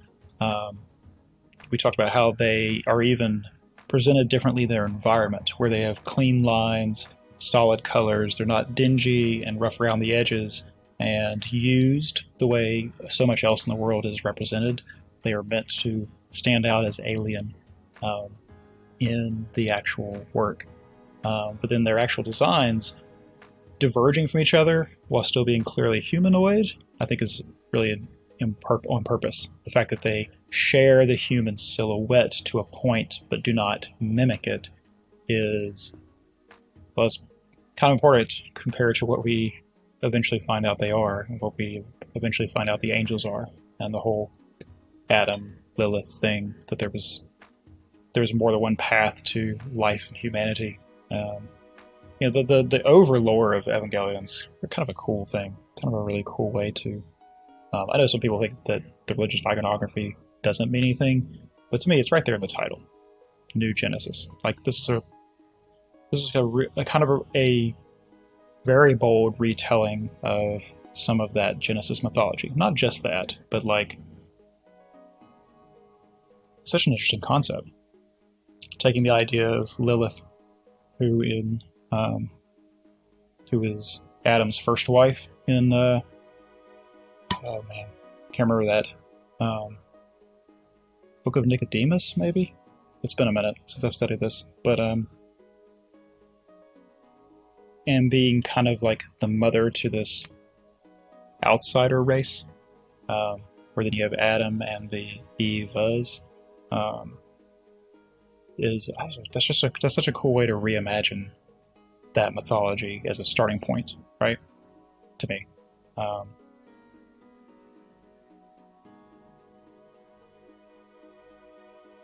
Oh, so 360 no scope. You're the one that sent me all that. Yes, I haven't gotten through it all. I still really appreciate you sending it to me. Yeah, they'll come up. They'll come up. Not today.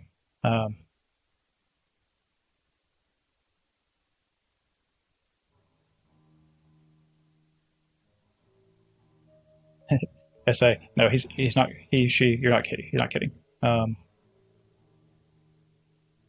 Game of Thrones is a different conversation entirely. I've got the whole on the alt channel. I actually kind of gave a little theory about how I thought it could end based on what we knew at that point. And it was funny to see how it was the same in some ways and very different in others.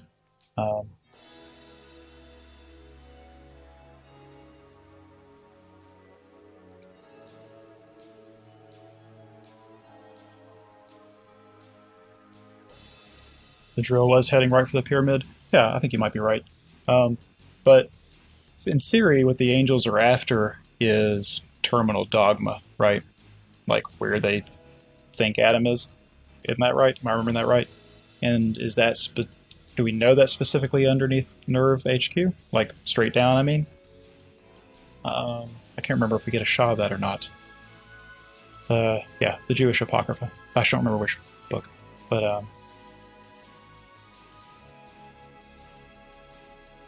no, usually pyramids are graves. Yeah, good point. I hadn't thought about that. And then Mayan and Sumerian ones were temples. Either way, death and the meaning we derive from it is paramount, I imagine. Yeah, it's hard to get away from the shadow that casts over our experience or our lives. Yeah, Neon Genesis Evangelion, the new beginning of the gospel. Yeah, what is the actual literal? It's something like that. The actual the transliteration of the Japanese name of the series is something just like that.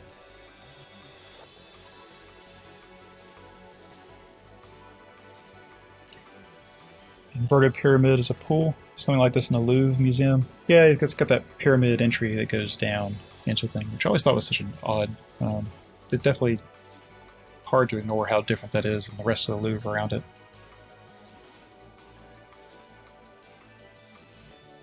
Been a long time since the end of the show. Me too. I'm intentionally trying to stay out of it so I'm in a better position to relate to how I'm feeling in that moment. Trying to imagine myself going through it the first time. Not perfect, but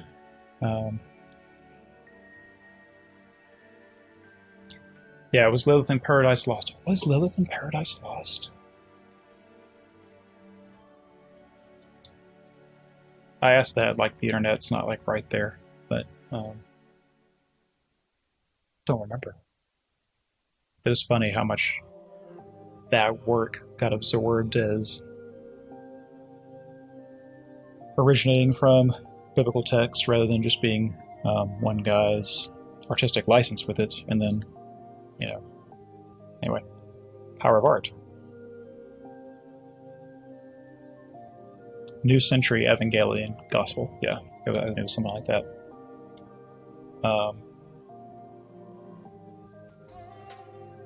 The eternal after-stream discussions. This is just... Yeah, I shouldn't be doing it. I need to get it worked on tomorrow. But I kept not having these spoiler-free discussions because of timing, so I was determined to get to this one.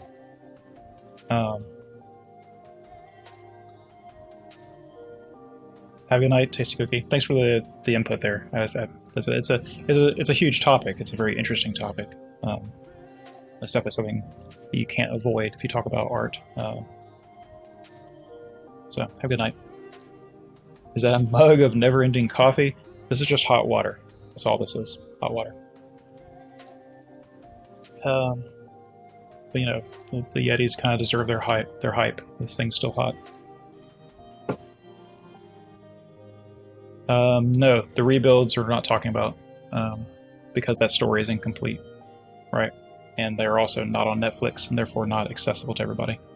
And so, I think that muddies the conversation too much. I've been standing this whole time? Yeah, I always stand. I have a little desk converter that I can actually change the height of if necessary. I probably shouldn't because I move around to the mic. I normally have a place on the floor I know where to stand for when I'm doing the other thing. but for this, since I can't take breaks, I tend to shift around. I think there's a lot of so the Inferno. The Inferno is so famous that it definitely blocks out Purgatorio and Paradiso. I don't know of anyone who's. I don't know of a course catalog that includes it if it doesn't also include the Inferno.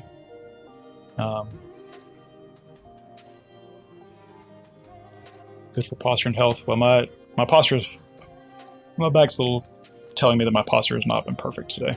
Part of that's because my control center is here, the audio thing's here, and my notes are here. The camera's there, clip hunter is here, chat's here, mixer's over here, thing playing our music's way back here. So I'm not looking straight ahead all the time like I should be, like I'm normally when I'm doing the long videos, and so it's not quite as easy.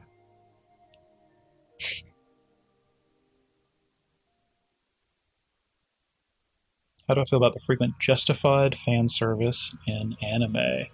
Even acclaimed shows often use this, but it's a serious issue for introducing anime to outsiders. Oh yeah, so going back to our earlier conversation.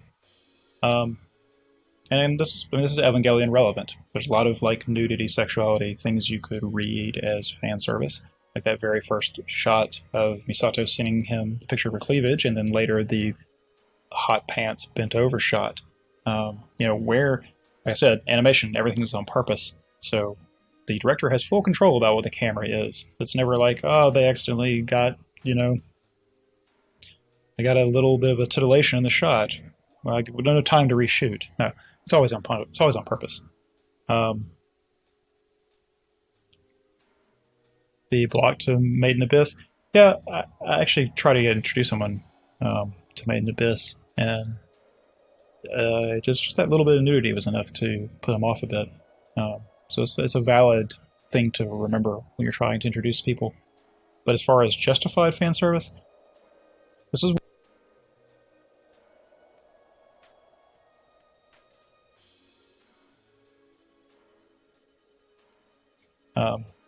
I know probably not everyone in here right now also watches the YouTube channel, but this is actually a subject I want to address at length.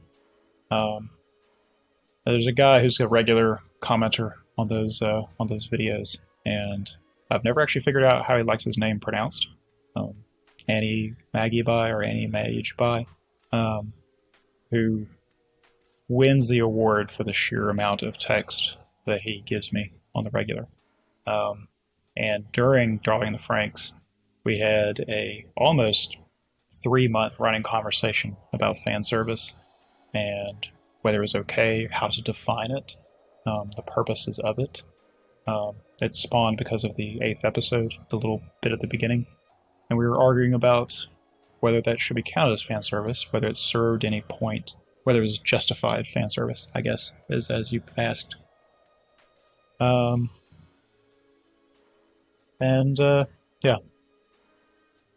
Balbazic. Sorry, it's an interesting name. That is actually pretty much how I feel, that the definition of fan service implies gratuitous, implies that it was unnecessary, that it is in service of the fans, not the story. And so this is part of that anime community getting their own terms, echo chamber kind of thing that I alluded to earlier.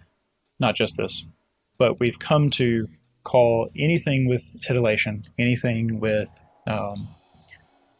skimpy clothing or obviously exaggerated proportions on women, especially, as fan service, regardless of what it means to the story or not, right? And by calling all titillation fan service, I think that actually muddies the water. Because sometimes the story needs that. Someone earlier was talking about kill like kill. Let's say that they're dressed modestly throughout that entire show. Is it the same story? It's absolutely not. It's absolutely not the same story, right? So in that case, the presentation is actually critical to the way it's done. It is not always true, and when it is not true, I think then it crosses into the realm of fan service. I think sometimes even titillation to the audience doesn't count as fan service either. Because if what the storyteller is trying to do in that moment is to make the audience see things the way a character is doing it, and the character is being titillated, then it becomes appropriate, I would say even appropriate, yes, to put the audience into that situation. That I think is what's going on a lot with the Evangelion shots. That if you can cut it out of the story and nothing changes, it was fan service. If how you understand a character or a situation or your own experience of it is different because of it, then it probably justifies its position there and therefore is not fan service. Fan service should be superfluous and gratuitous by default. But in anime, we stopped using it that way. We started referring to any titillation as fan service, which I think just causes a debate about semantics and makes it hard to talk about whether certain ways to present scenes were good choices or not, whether it's effective or not. And you know, the audience is composed of humans who have sexuality, and some have different capacity for finding animated characters attractive or not. This stuff's put on the screen on purpose, right? And so it's hard to actually have a conversation about this because of that blurring of the lines of fan service.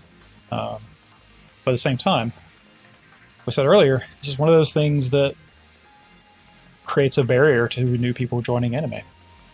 Because if animation being taken seriously is one step too weird, doing that in a sexualized way is a further step for most people.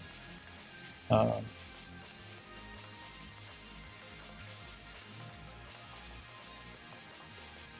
let me catch up to what we're saying. That's a long subject. I've obviously talked about it a lot and thought about it a lot. In that particular instance, we're debating about whether something happened was fan service or not in the moment. And my position was simply, since we don't know the whole story, I don't know yet. I know it's titillation, right? I know that's done on purpose. But is it fan service? I don't know yet. And it ended up being slightly relevant. It's part of the reason we were able to guess what really happened at the end of episode 22 in Darling, but we won't go back to that. Have I watched High Bane Remake? I haven't, I'm sorry.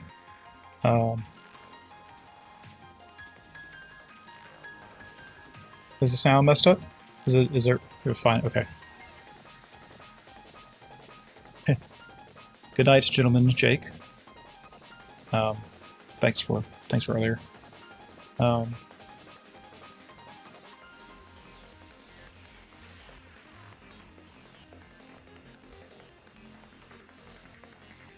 feel like titillation can be in service of the tone of a work. Totally agree.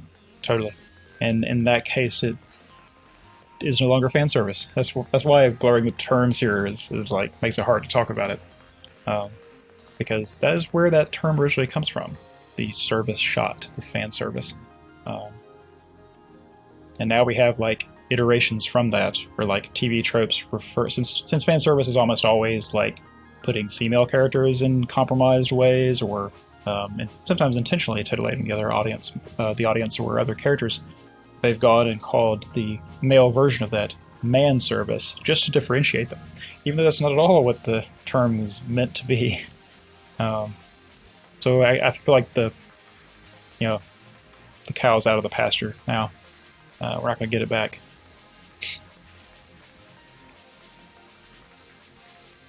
Hi, Joe. I'm not familiar with. I'm sorry.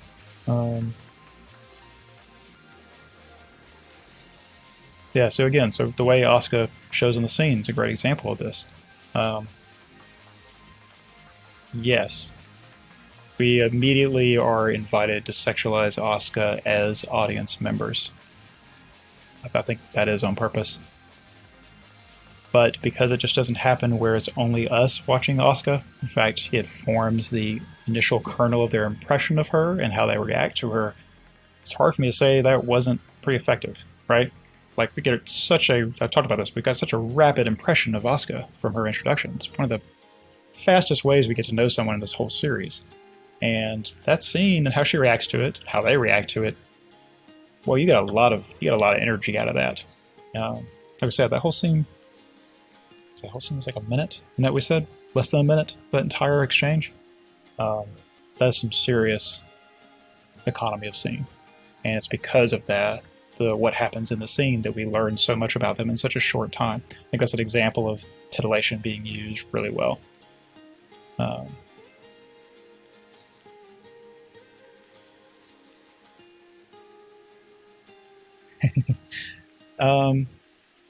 Oh, I know. Have you seen Scum's Wish? Yes. I own Scum's Wish. It's over here somewhere. Scum's Wish is... I know we're not talking about Evangelion, but you're asking.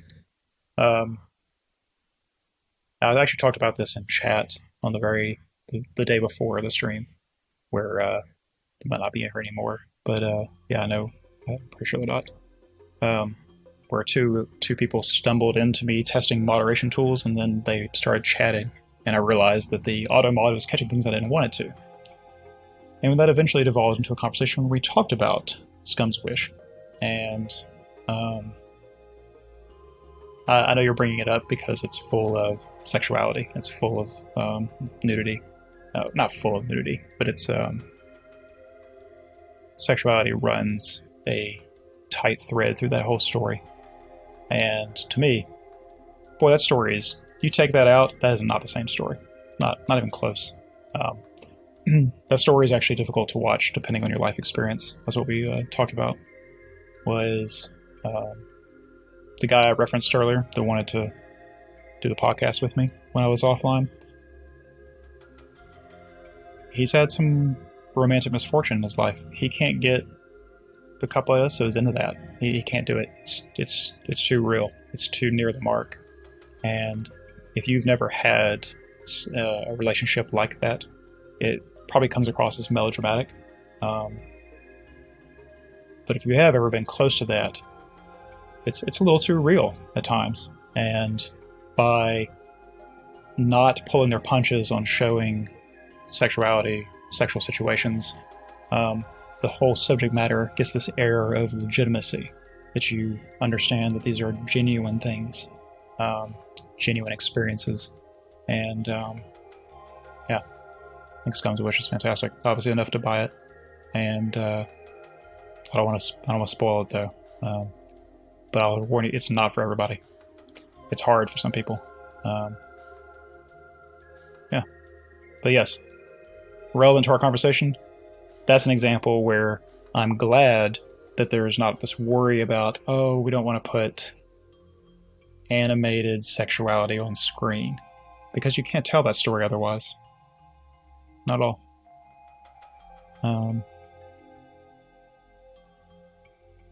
Yes, sex is part of human life. I should talk about this in Darling, episode 2, and I guess the internet was losing their mind, where I'm like, art's going to contain sex. It's a big part of the human experience.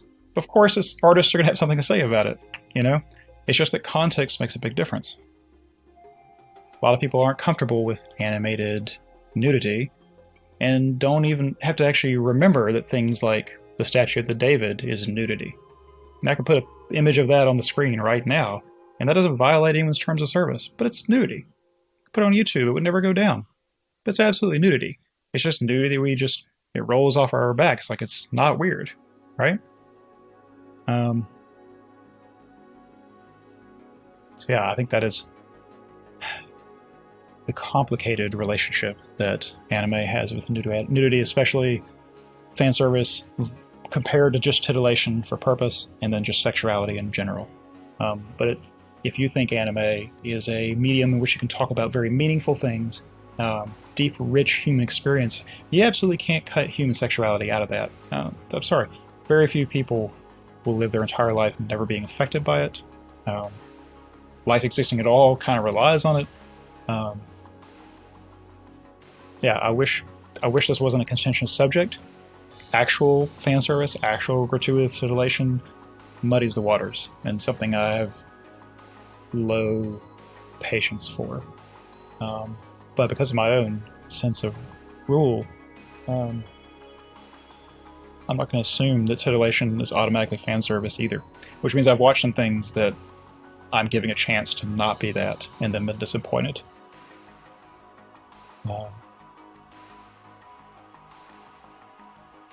And it makes Asuka a depressing character later on. Yes. Yes.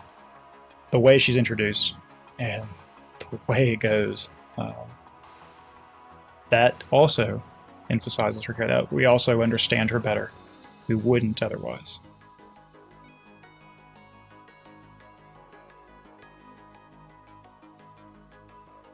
Yes, sad truth, you're right. Technically, fan service comes from the idea that something is done not for the service of story, but just to fans, to throw the fans a bone. One of the examples of this that's super innocuous and happens all the time, and most people are okay with, is like the tiny cameo in shows, like, or the tiny homage to another series. It's just fan service. You cut it out, the story's fine. But it also doesn't interrupt the story. It also doesn't distract from the story, right? And I think that's a kind of fan service, however it shows up. Not nudity usually. That is a nice middle ground. That's a nice, showing the fans that you are aware of what they like and aware of their own experiences and things they prioritize without interrupting the story.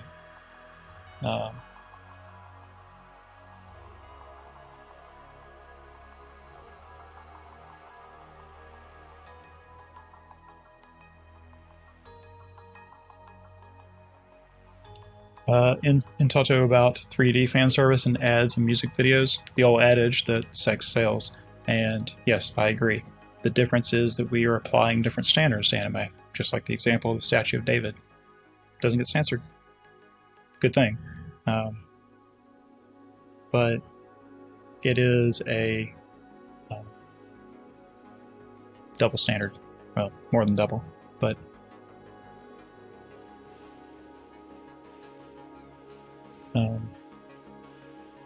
yes, I agree that part of the problem is the association between animation and children. Therefore, putting sexuality on screen seems like it is predatory if you don't know enough, right?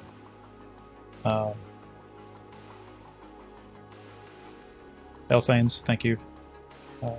Checking out. I'm sorry I've gone so over. I know some of you this is really late for some of you. It's getting to be that way for me. Yeah, live stream the Statue of David. Dare Twitch to take it down.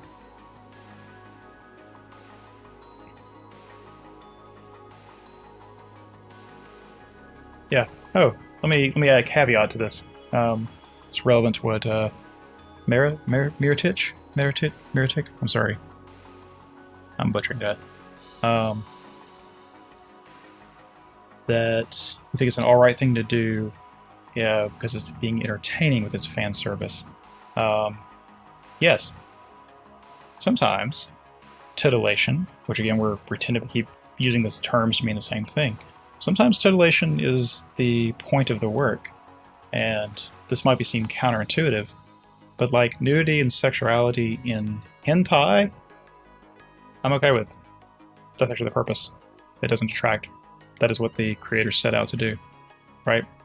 It's when it's in the middle of something that's not that I think it detracts. It's not part of the purpose. It's just there to try to get a few more eyeballs or a few more figure or Blu-ray sales and interferes with the story, right? And like porn itself is almost the reverse of this, where the actual plot is the thing that gets in the way. It's like it has to serve whatever the purpose of the work is. So, and yeah, cartoon with kids is one association, but you're right. The fact that so many anime characters are below the age of consent, or what we consider people who have autonomy, is a further problem. And that is a cultural difference also. Now, I am pretty staunchly anti-censorship, but I absolutely understand that discomfort and understand people wanting to not promote that. because, well, exploitation does exist, right? I just think we have a terrible confluence of things. Oh, sorry, that's sound. Yeah.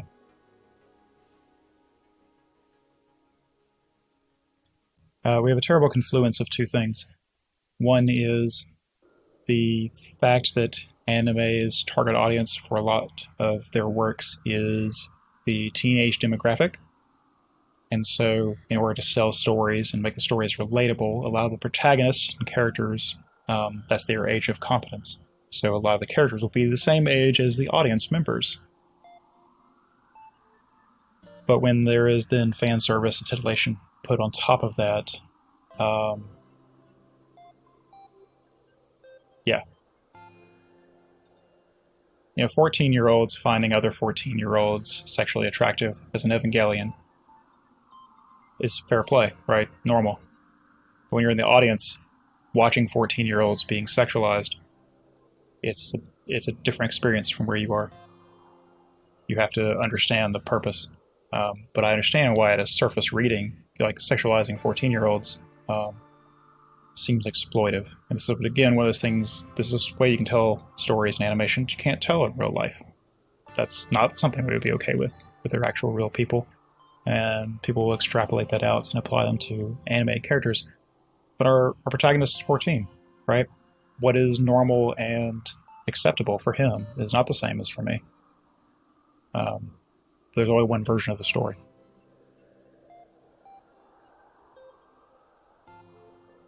Do I just consider the Monogatari series stuff gratuitous? Boy, it really walks the line, doesn't it? I think that's a series that is so about sexuality that it also would be different if you tried to cut it out. It also, from the very first second of Bakemonogatari, like the first thing that happens is there is a little draft, a little upskirt, and camera slows down. We go into Aragi's eyes, and there's this click, click, click, click, click, click timer of him watching. And I think from the word go, it's trying to tell us that we see the world the way he does, that he is our viewpoint character. And so what we're seeing, a lot of it is about what he's seeing and the way he's interpreting some things that he didn't see, depending on which scene you're referring to. But it's not just about him, right? Like the sexuality between all the characters and how they interact is pretty key to the development. So I feel like putting the audience in the same situation as the characters is often pretty appropriate in that series. But if you're just looking at a surface reading or just looking at out of context stills or certain toothbrush scenes, it doesn't seem like anything but a, fan service Congo line, right? But I think a lot of that is deliberate in the sense of being is exaggerating it. You can't ignore it, can't get away from it. I think Kill la Kill does something very similar, where the overtness of it is intentional so that you can't ignore it.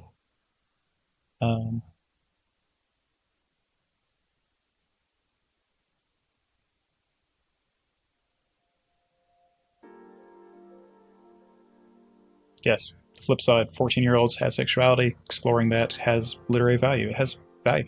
Like I said, Evangelion partially was successful because it resonated with adolescents, right?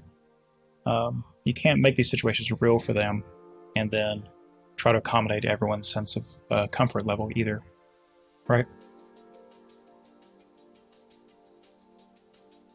Feels like society is going a circle to rediscovering what's appropriate and stuff.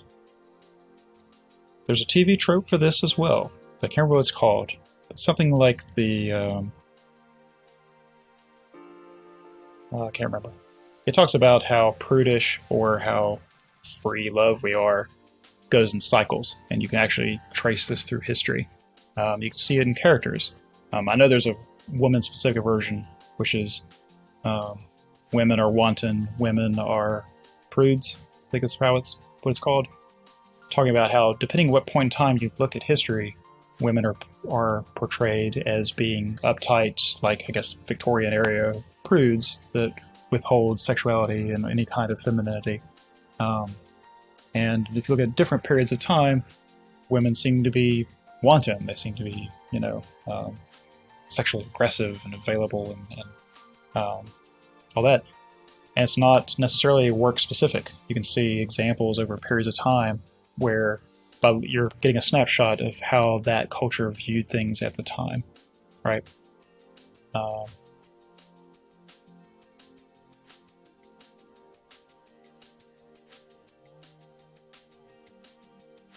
I guess the toothbrush. I knew I had to reach for that example. I think Monogatari, if it weren't for his sisters, I could be on the fence about this a little bit more. But the fact that the sexuality and exploration and voyeurism extends even to his sisters means to me that they are intentionally trying to evoke this in the audience. They want us to be uncomfortable in the way he is uncomfortable and figuring it out as well. There's a lot going on in that story though, so let's not get too diverged. This will be all I can talk about. I can't. There's no way. I'll be asleep.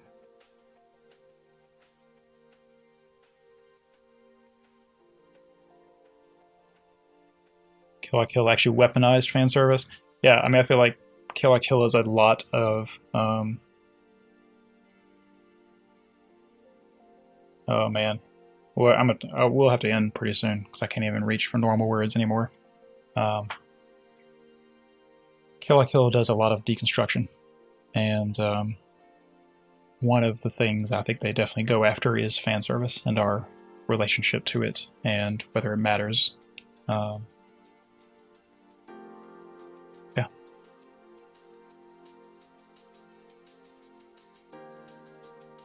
Fan disservice at some point. Yeah, at some point it can be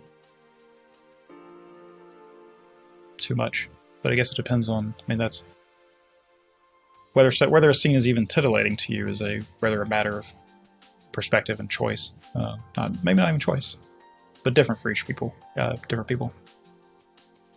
Eva is rated TV 14 on Netflix. Is the rating system any help? As far as the way it's received, or part of the way problem with anime is it all is grouped together a lot of places. So things that are kid appropriate are side by side with things like Evangelion without any clear differentiation.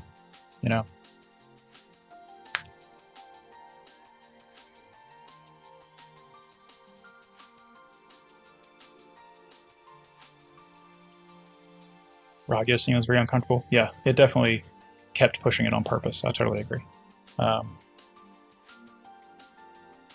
Yeah, Kill la Kill is another one that I could talk about a lot.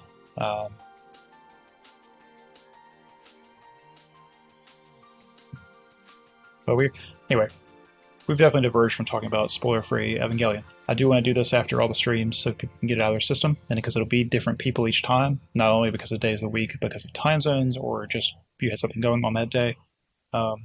So, yeah, I should wind this down. Any last thoughts? Any last questions for me, since we're divulged into this 4-hour Q&A?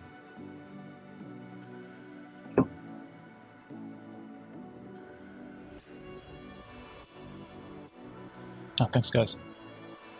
Yeah, this is not what I planned, but so far not a single stream has been, so I have a theme, accidentally. Found theme.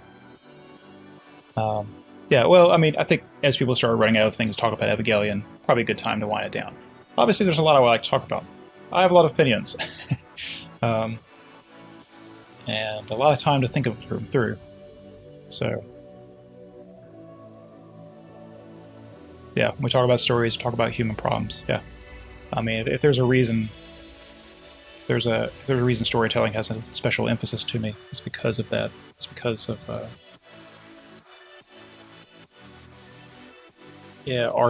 art is a lot about figuring ourselves out, doing things that language isn't quite up to the task yet. So I have a lot of stake in it. Thanks, guys. I don't know. This is not what I plan at all, but it's been fun. I'm going to fix the clip fetcher. I'm pretty sure. We'll start tomorrow again at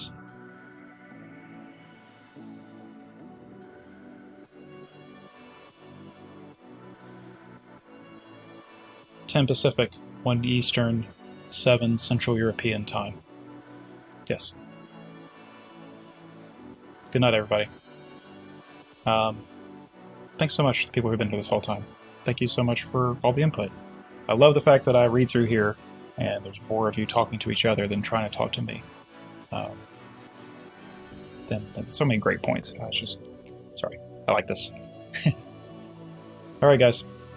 I'm gonna put on the end thing, and that'll be the end. I should add the music to this end screen, shouldn't I? Add it to the to-do list.